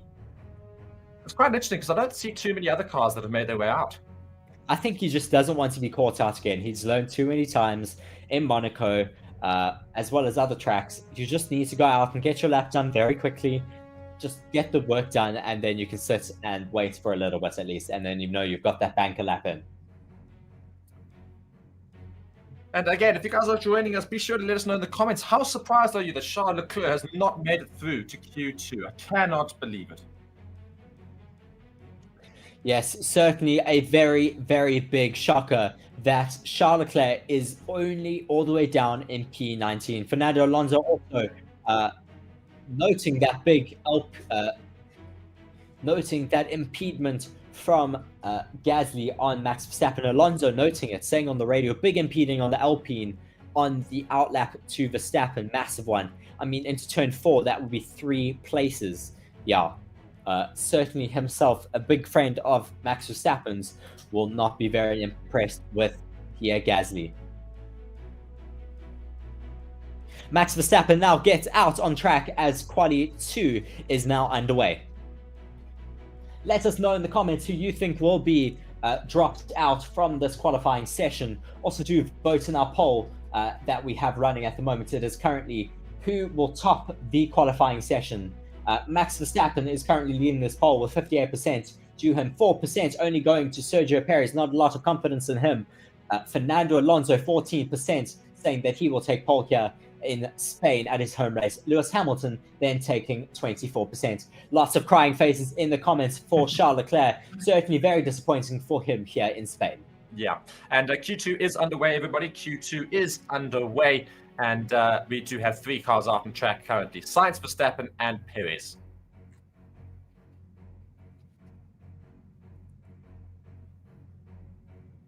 There is just so much support here for Fernando Alonso and Carlos Sainz at this track. I mean, it is their home race, so we did expect there to be quite a lot of support for them. But there's such a massive wave of green, really, in the fans here. Yeah, I mean, as I say, it was incredible. I was watching FP3 with the crowd that was building there, and how green it was. Max Verstappen now approaching turn 13 on his outlap. He will be pushing now. He does start pushing to start his first fast lap of quali 2. He lifts there into turn 14, but now DRS wide open, approaching that start finish line. He now starts his first lap of quali 2. Let's see how this lap gets put together for Max Verstappen. Does he go nice and well into turn 1? Yes, he does, hitting that apex perfectly now into turn 2, getting so close to the line there, but still keeping it very, very neatly out on track. Approaching that first sector marker, takes the first fastest sector at the moment with, I don't know what that sector time is, unfortunately they are not showing it, but looking very fast there out on track. Approaching turn 5, Sergio Perez not able to match that fastest time at the moment from Max Verstappen in sector 1. No, Max Verstappen now coming towards that DRS straight before he gets the end of sector 2. DRS wide open. Let's see what sort of time he can push in as he comes to the end of it. We've seen 51s from him all weekend. A sub 51 there from Verstappen. So quite a good time into sector 2 there. And sector 3 coming up now, of course. But of course, as some of the people have said in the comments, track evolution is a thing. And hopefully we'll see that get beaten throughout this session.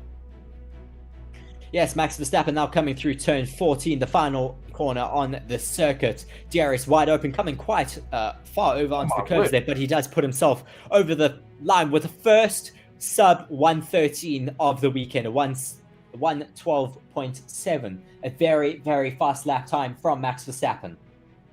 Yeah, and still interestingly, most cars are still in the pits. Only 4 cars are. Sergio Perez, sorry, Mark. Sergio Perez only a 113.6 here.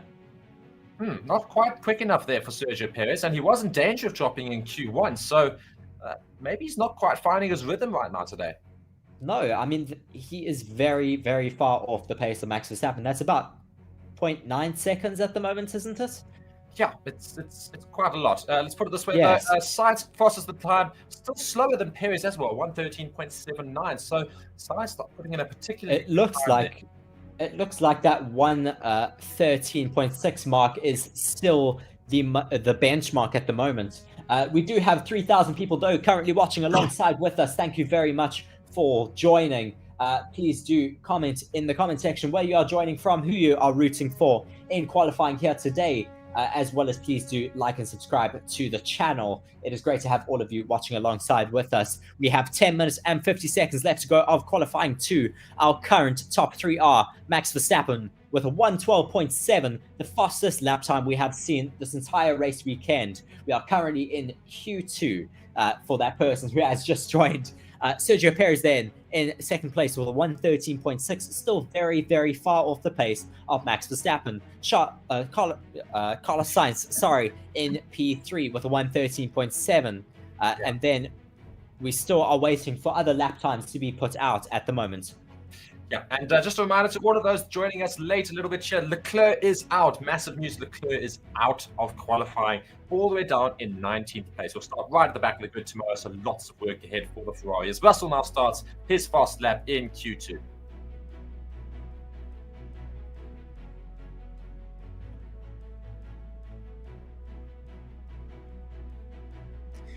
Okay, that does make some sense. Now, we are hearing that Sergio Perez and Carlos Sainz have put in their lap times on used soft tires. Max Verstappen putting his fastest lap time on a set of new soft tires. That does make a lot more sense now why there is such a massive gap. I was quite surprised that we did have such a huge gap between P1 and 2 there. Lewis Hamilton currently on hot lap. Hamilton putting in their fastest first sector on, I think, also a new set of tires at the moment. Mercedes so far starting to show that its upgrades might well be working, everybody, because Hamilton topped Q1 and could he potentially do the same thing in Q2 yet? Let's see what he can do now. Oh, he had a bit of a moment there. Russell had a moment into turn 12. Just waiting for Lewis Hamilton to finish up that lap. Russell coming now through turn 14. And Alonso's now DRS wide open. Where does he put himself? Oh, Russell goes P2 with a 1:13.447. And just a few people in the comments are asking, Rita, you're from South Africa. Yes, indeed, we are both of us from South Africa. So welcome everybody to the stream, and would love to know where the rest of you are still from, and do keep letting us know as well. Seeing quite a few people telling us where they were watching, which is fantastic to see. Seeing a couple of people from Pakistan as well, and otherwise. Fernando Alonso is now coming around the penultimate corner of this track. DRS wide open, and he puts himself in P2 with a 1:13.2, so quite far off the pace of Max Verstappen. Is that Lewis Hamilton starting in the hot lap? Yes, it is. We now have Lando Norris coming across the start-finish line to start, or actually to finish a lap for himself, only putting himself in P9. So Verstappen still with the quickest time in the session, quite some distance as well, I note. So yeah, lots of work for the rest of the grid to do. Hamilton puts another purple sector in Sector 1, doing fantastic. Hamilton is going through Sector 1 at the moment, 0.3 up on any other lap time in Sector 1 at the moment. That is incredible from Lewis Hamilton in that Mercedes with those new upgrades. Could they have really just found a handful of time here and not decided to show us until this qualifying session? They certainly seem to be putting it all out there at the moment. As he does approach the middle sector, he is not as fast in the middle sector, but still very, very far up on his current fastest time. Seeing a whole lot of people saying that where they're from, so like Vietnam, watching from England, fantastic. All you have you watching from South Africa, some fellow people here. Hamilton coming now into the final sector. Let's see how quickly. Oh, he really goes deep on that floor. I see a little bit of damage there, but he also now breaks the 1:13 mark, but ever so slightly with a 1:12.999. That is incredible from Lewis Hamilton. Yeah, so some fantastic times being put in from Hamilton so far in the session and in qualifying so far today. So hopefully he can keep that up and keep the momentum going.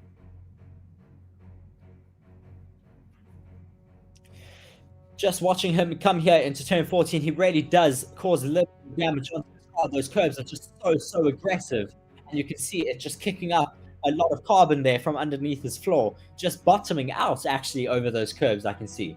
And I wonder what would have happened with Hamilton's lap there if he didn't hit that floor so hard there, because I think he might well have managed to just watching a replay from George Russell. Sorry, Mark.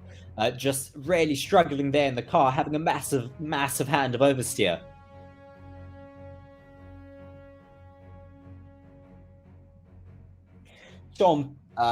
Sean there in the comment section saying, awesome stream, guys. Thank you very much for your comment there, Sean. We really do appreciate your feedback. Please do like and subscribe to our channel. It really does mean a lot to us to have all of you tuning in for this qualifying session today.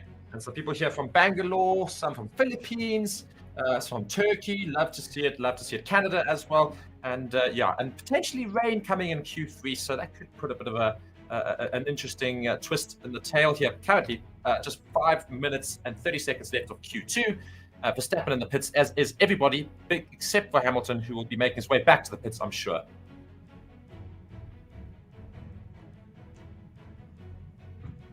Max Verstappen in the pit lane at the moment, currently with some new tires on his car. Looks like he will be getting out there very, very soon. Hopefully we will see some faster times coming in from other people further down the grid, though. Notably, Fernando Alonso has a little bit of damage to his floor, unfortunately, so that will be causing him a few tenths. So that will, of course, hinder him from getting too close to the top of the times. As we see, Lewis Hamilton has been called to the weighbridge. Yeah, and currently the drivers are getting eliminated. Hülkenberg, Tsunoda, De Vries, Norris, and Piastri. So the two McLarens, the two AlphaTauris, and the Haas of Hülkenberg. So, yeah, that might well actually remain.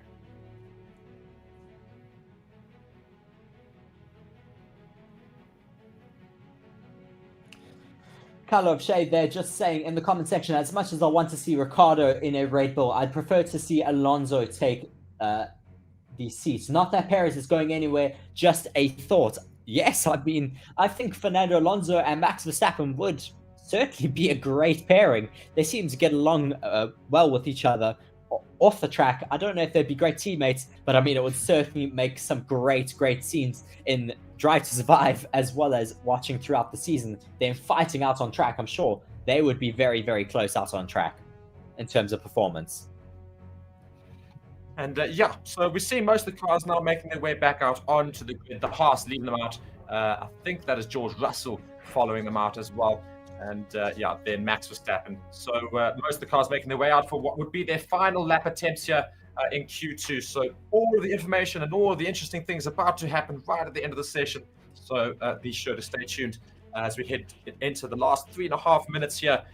All of them doing their outlaps pretty much. And I'm sure we'll see Hamilton, Alonso, Ocon come out right near the end, which will probably be very good for them because we've seen, of course, track evolution. The later you come out in the session, the more likely you are of getting a faster time. I'm back. Sorry, was just going to grab some water quickly, but I am back now. Nothing too much has happened, though. I think a lot of people on their outlaps. Yes, pretty much everyone on their outlap except for Piastri, De Vries, Hamilton, and Alonso. And Reese, just quickly, based on 2 minutes and 50 seconds left, who's getting eliminated? I think Yuki Tsunoda, Oscar Piastri, possibly, Nico Hülkenberg, and I don't know. I don't want to say Norris because I really want to see Norris get out of Q2, but I think probably Zhou will go out then. Okay, so you're keeping Norris in for Q3, but otherwise, pretty much everybody else who's currently in the bottom section there, they will also be eliminated. That's pretty much what you're saying as well. So, okay, that's pretty much more or less what I would have said. Although I do think probably both McLarens will probably fall out unless one of them can put in very quick time. Maybe Piastri even makes it out and gets into Q3. Just being asked there in the comment section, what happened to Charles Leclerc? Charles Leclerc, unfortunately, had a very dismal qualifying one session, and he is all the way... Oh, Perez is into the gravel. Perez, he's in the gravel. Oh, no, and that's going to be Perez completely ruined. He knows it. Justin Horner's going... Oh, dear. It's another qualifying mistake for Perez. Oh, dear, Perez really struggling. That's going to leave him out of the session if he needs some new tires. Honestly, Perez, they have fueled up for a double push lap, but lucky for him, but certainly not very good for the Red Bull team. They will not be very impressed. Hülkenberg still pushing here on his fast lap, and let's see how well he can do. He's been doing some very quick times all weekend, although I don't think he's going to get in under the 1:14 mark unless he gets right across here. Oh, up into fourth. Fantastic drive there from Hülkenberg. Very, very good lap from him. So I will retract my statement. Hülkenberg will not be out of Q1. I mean, out of Q2. Maybe he will be able to pull himself out. Let's see how much people can improve, though, in this next session. Yeah, Lance Stroll right now also setting a lap. Let's see how he can fare. Could we see the current lap record being beaten here? Carlos Sainz now putting himself ever so slightly behind Max Verstappen, 0.02 seconds behind Max Verstappen's fastest time. Oh dear, there's some traffic there being dealt with. My word, both Mercedes probably infringing each other. Into the grass. Now Hamilton's broken his wing. Hamilton has broken his wing here in Quali 2. That will be Hamilton surely at risk here. Lando Norris in P2. Ever so slightly 0.01 behind Max Verstappen. Sergio Perez, if he cannot put in a lap here, he will be eliminated. Fastest sector 3 from Norris on his lap there. Piastri now finishing up his fastest flying lap. Where will he put himself? Oh my word, Russell's currently in the elimination zone now. Piastri in P6. It's all happening. It's all happening right at the end of Q2 here. Alonso and Stroll might well be safe. I don't think there are any more laps to be done, although there is a Red Bull coming around. I don't know if it's Perez. Will Perez manage to finish this lap and get ahead of everybody? Of course, his tires are rather ruined. He's only still behind on Hülkenberg's time. I don't think he's going to manage to get it out.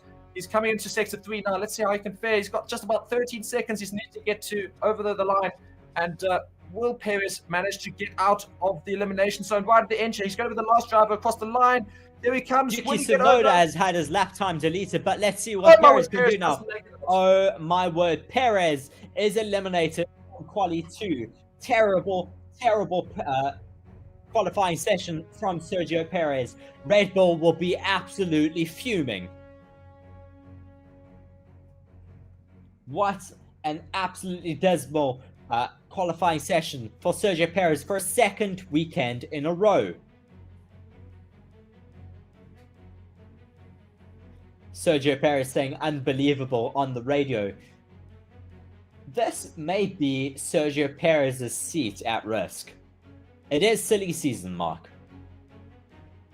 Yeah, I mean, I don't think so, but he's certainly really cracking under the pressure at the moment. So, drivers, we have lost major drivers, Russell and Perez. Hamilton really loving this new Merc. Russell, clearly not. Oh, my word, I cannot believe... Oh, my word! What has Russell done? That was so dangerous. George Russell will be getting a penalty for that, surely. Such dangerous driving for George Russell.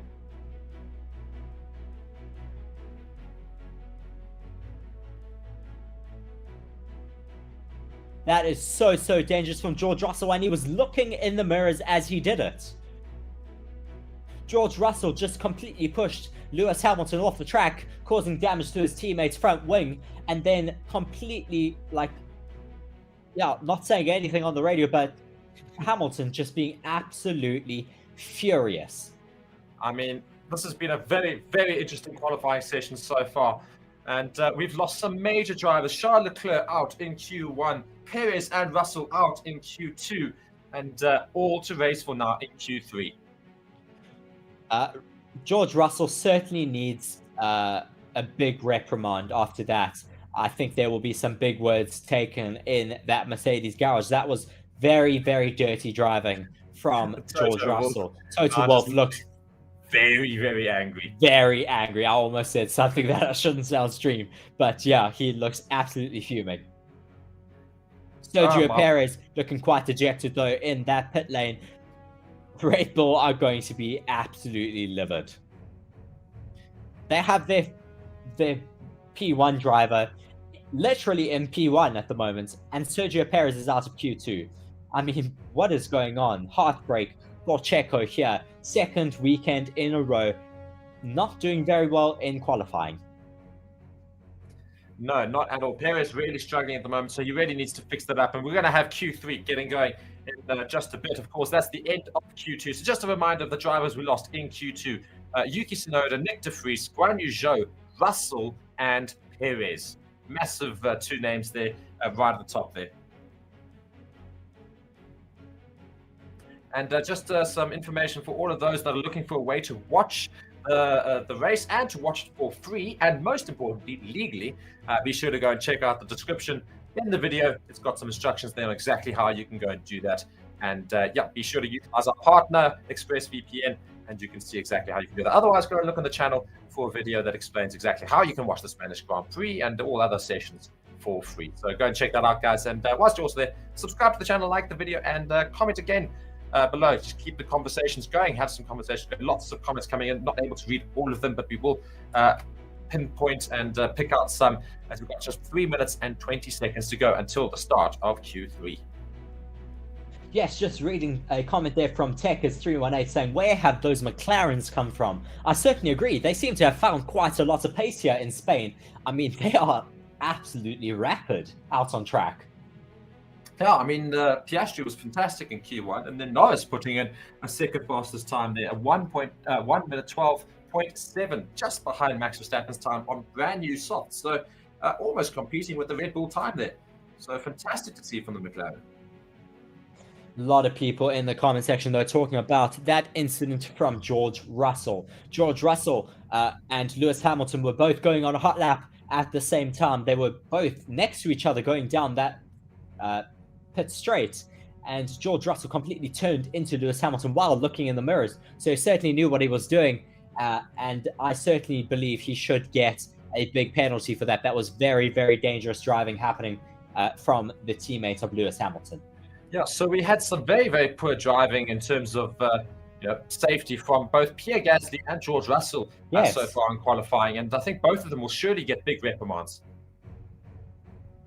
Still a lot of work happening to the bottom of Fernando Alonso's Aston Martin there. Looks like they have still got a lot of damage on that floor. Of course, they cannot fix it in the session, unfortunately, but they should be able to still get in a good quality lap. And yeah, guys, just you can be sure to go and let us know where you're streaming in from. We always love to know. Got people coming in, from South Africa, from Secunda, and others from all over the world. It's fantastic to see from East London, South Africa as well. Quite a few South Africans in the comments. Great to see some of my homeboys and homegirls and otherwise. But yeah, I mean, ridiculous qualifying session so far. Not quite what Monaco was, but certainly right up there again as a fantastic session. As we just note here, stewards have noted an incident involving car 63 George Russell and 44 Lewis Hamilton, and will be investigated after the session for impeding. It should be for causing a collision, not for impeding. Ah, my word. Just 1 minute and 5 seconds until the start of Q3, the last qualifying session, of course. So, your predictions, Reese, top 3. Oh, you always put me under the bus here, Mark. I'm going to say Max Verstappen on pole. He has been rapid all weekend here. Then I'm going to say Lando Norris, let's say. Lando Norris for P2. And then Lewis Hamilton P3. Okay, very, very interesting. I'm probably going to go very, very similar to you. Lots of people letting us know where they're watching from. Just going to read some of them. Switzerland, Singapore, India, Penang, Madagascar. Madagascar, Vietnam. Great to see you there. It says, cheers, guys. Great coverage and thanks from Vietnam. Great to have you here, James. From India, Zambia, Maputo, Mozambique, Cape Verde, Algeria, Cape Town, South Africa. A whole lot of places. So fantastic to see you all here. And 10 seconds left until qualifying 3 gets underway. The final qualifying session here today. Not long left to go. 5 seconds. 4, 3, 2, and 1. We are underway in Spain for the last qualifying session here. No one leaping to start their fast lap. I was about to say, nobody getting out very quickly, are they? And let's turn our attention back to the Formula One, of course. The Ferrari garage right now looking, well, somewhat calm in Sainz's box, but I think Charles Leclerc's place is going to be very, very distraught and basically horrified at the fact that Charles Leclerc only finished 19th. Yes, I mean, certainly. I'm very shocked still that Charles Leclerc is out in Q1. I mean, wow. So a whole lot of people letting us know where they're watching from. We've got Mauritius, Italy, Detroit, the car capital, Motor City. That's awesome. Greece, the Netherlands, Portugal, USA, Middlesbrough, UK, whole lot of places. Detroit, as we said. So fantastic, guys. Love to have you all here. And again, whilst you guys are here, if you guys do enjoy the channel, please be sure to hit that subscribe button. Do go hit it right now. I'm literally challenging you. This is go hit your subscribe button. Turn on those notifications so that you guys can be notified about all the content with regards to Formula One. And otherwise, check out our other channel, which is dedicated to Formula One. Forever Sports is for all sports, but Forever Motorsports, if you go check that channel out, is dedicated to this sport and only motorsports itself. So go check that out as well. And we'd love to have you guys there and have a long discussion about everything as well. So welcome to all of you as some cars are now making their way out onto the track for Q3. Yes, very, very short time to go now until we see some people starting their first hot laps for this final qualifying session. Max Verstappen is out on track at the moment, just warming his tires up. Some people watching from the Principality of Monaco. Great to see you watching alongside with us. I'm sure you had a great weekend last weekend if you were at home, as there was, of course, that Monaco Grand Prix taking place. Lewis Hamilton now making his way down that pit lane.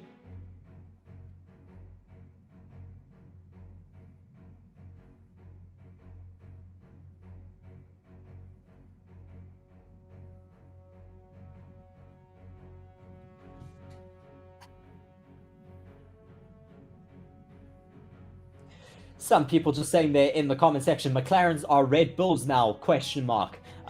They certainly seem to be doing very, very well out there. I mean, Lando Norris putting himself in P2 at the end of that session.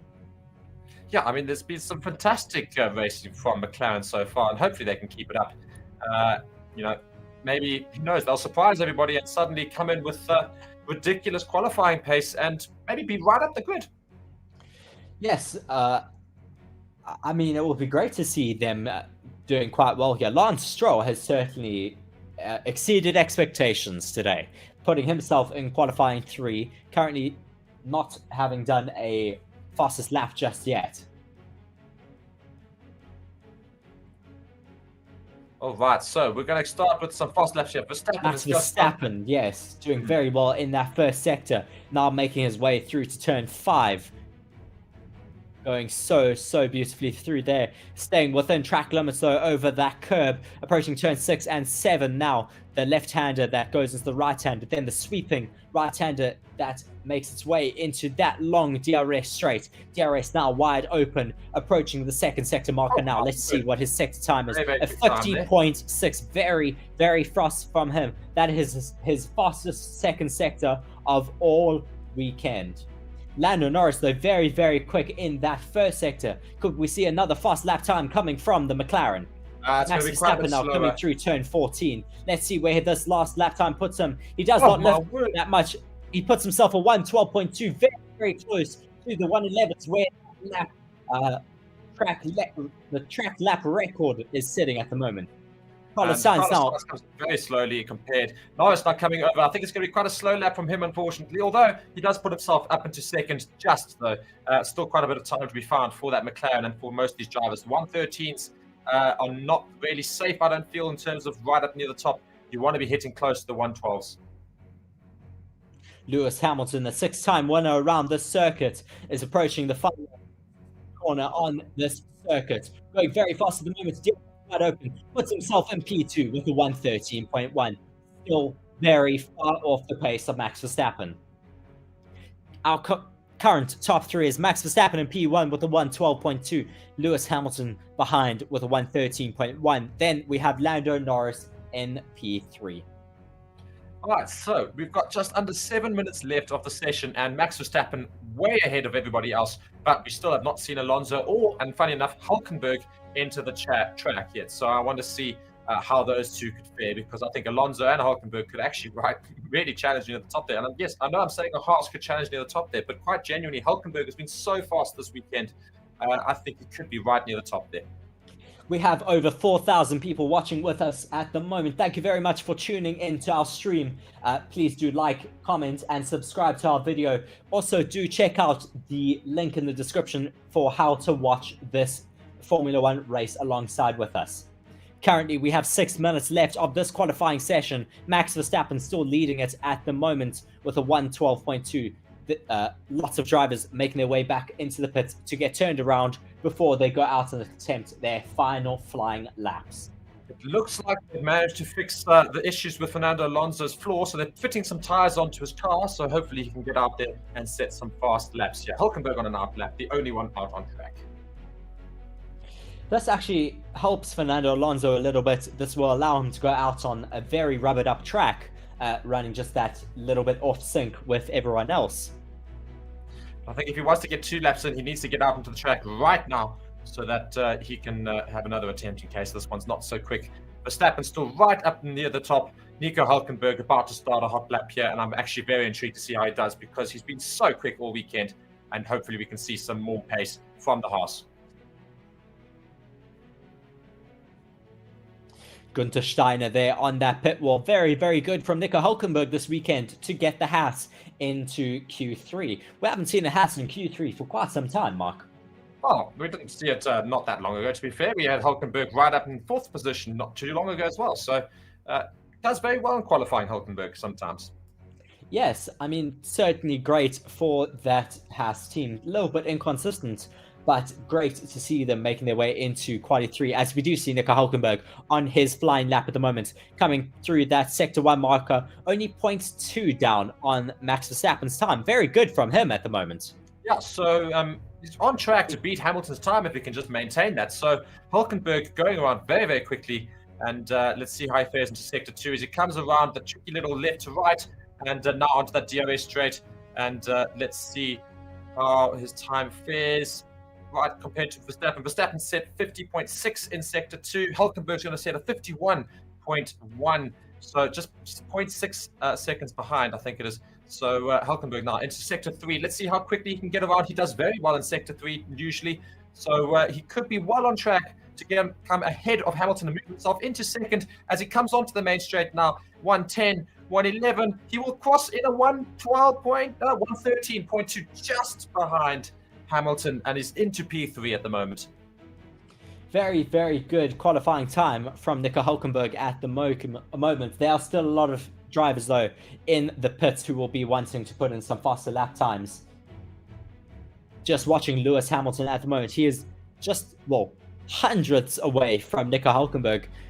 Hamilton 0.924 off of Max Verstappen's time. Hulkenberg 0.957. So Alonso still yet to make his way out onto the track in this qualifying session. Of course, they're fixing some floor damage. That seems to be fixed by now. So hopefully we're going to see Alonso come out right near the engine and hopefully maybe also surprise us.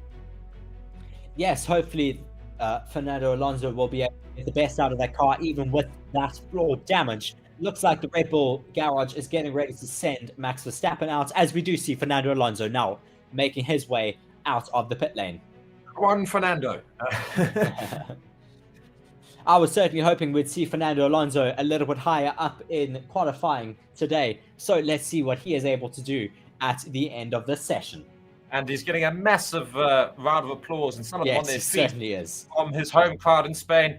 And great to see both Spanish drivers in the final qualifying session. Yeah, let's hope Sainz can also pull something out of the bag here and come near the top there. Of course, his teammate Charles Leclerc is going to start 19th on the grid tomorrow. So not a good day for him. And Max Verstappen's teammate Sergio Perez is going to start on 12th. So lots of work to do for those second drivers. Charles Leclerc is supposed to be the main driver in Ferrari, but Sainz at the moment outperforming his teammate. Max Verstappen, tyre blanket lifted off of his car. He is now leaving the pit lane. Lewis Hamilton just being stopped before getting out of his pit box for that Red Bull that was making its way out of the pit lane. So lots of drivers currently on their outlap waiting to do their final fast lap of qualifying 3. 1 minute and 55 seconds left to go of qualifying 3. The final qualifying session here in the Circuit de Catalunya. Fernando Alonso on his outlap, currently down in P10. But we still have his final lap to go. He has yet to set a fast lap in this session, as he has some floor damage that the team was just working on a little bit. Hopefully he will be able to pull a good fast lap out as he now starts to prepare for that hot lap coming through the final corner. DRS wide open. Talk us through this lap, Mark. Yes, indeed. Let's go, Alonso. Of course, everybody's favorite driver at the moment, and also everybody in the comments just asking what's exactly happening with him. Well, I'll tell you what's happening with him here on his flying lap. Hopefully the floor is completely fixed, and let's have a 100% efficient Aston Martin of Alonso as he comes around that long right-hander with lots of pace, comes towards the end of Sector 1. Let's see how quickly it is. Quite a bit slower than Verstappen, unfortunately, in Sector 1. Not too bad, though. But not too bad. Hopefully he can make up some time in Sector 2 and Sector 3. Still ahead of Lewis Hamilton's time through there at the moment. But let's see. Quite quick in Sector 1. Not quicker than Verstappen, but right on his tail. Max Verstappen is such a king of perfection. He will still be wanting to improve on his lap time. So he is on an outlap at the moment. Fernando Alonso now in that sector 2.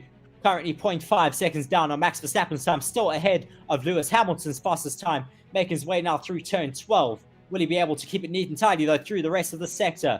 Turn 13 now, approaching turn 14. Let's see what he can do in this final sector. Let's go across the line. Fernando Alonso, will he get over just ahead? He moves up into 4th position, so not too bad for the Aston Martin driver. Fernando Alonso up into 4th. Sainz, however, following him. Let's see where he finishes. 2nd, right behind Verstappen. Right behind, but just into 2nd. Hamilton now following, of course. And Stroll moves into 3rd position. Great drive from Stroll for once, beating his teammate. Lewis Hamilton now coming through the 2nd sector, coming through turn 9, approaching that DRS. Norris into 3rd. Brilliant from Lando Norris. Lewis Hamilton's going round very, very quickly, just by the way. My word, is he going round quickly. Max Verstappen has not improved on... Max Verstappen has improved on his middle sector. Let's see what Hamilton can do here in Sector 3. Is he going to come across the line here? Will it be a 112? It will be a 1... No, it won't be. He's only in 5th place, so not as quick as Mercedes might have hoped for Hamilton, but not too bad. Pierre Gasly all the way up in 4th. Fantastic drive for the Alpine, and that is going to be the ending grid for tomorrow. Doesn't matter what happens with Verstappen's lap here. Verstappen will start at the front of the grid alongside Carlos Sainz in his home Grand Prix. He was not able to improve on his lap time, so he does come straight back into the pit lane there without even finishing that lap, which could have been so much faster. Yeah, and Sainz, of course, technically hasn't finished his lap, and neither has Alonso. I don't know if Alonso's going for a second qualifying lap. I doubt it. I don't think we would be looking at Verstappen otherwise. But Alonso, unfortunately, going to start all the way down in 9th. His teammate Stroll, though, for the first time this season, has beaten him in qualifying. He's up in 6th.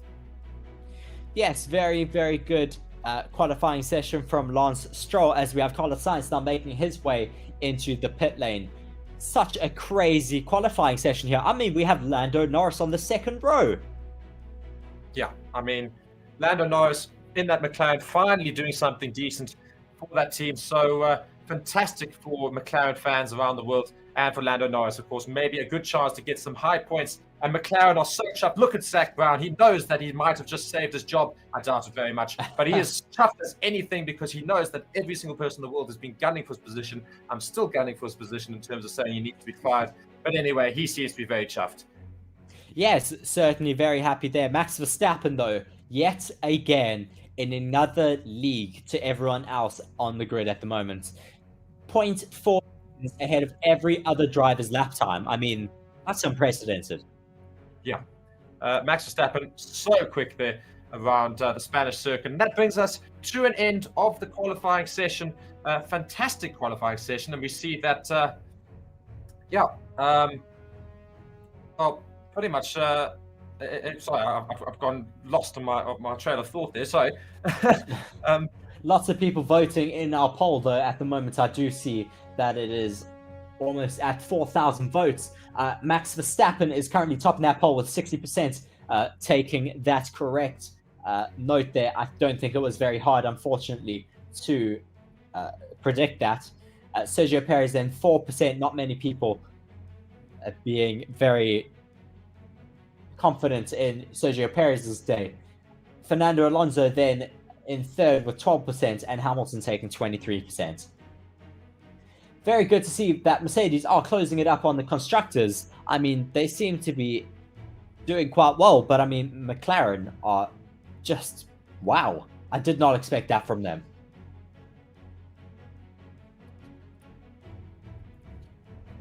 And Verstappen just getting interviewed here. Of course, he'll basically just be playing down his performance and just saying, yeah, well, I felt good in the car, etc., etc., etc., as per usual, as he always does, finishing first.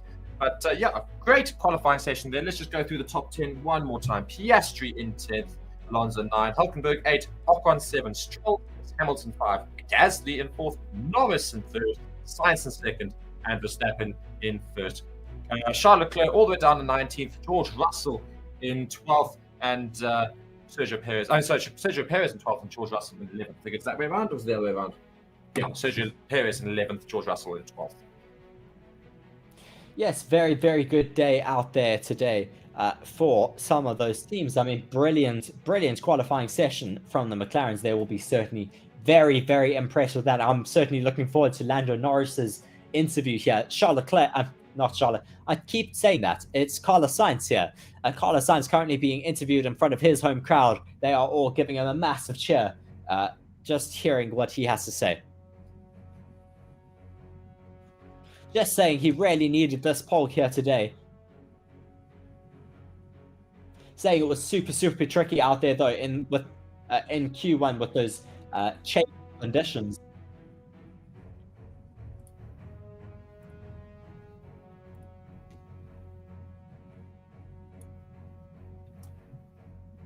Yeah, and guys, thank you so much for tuning in here to the Spanish Grand Prix qualifying session.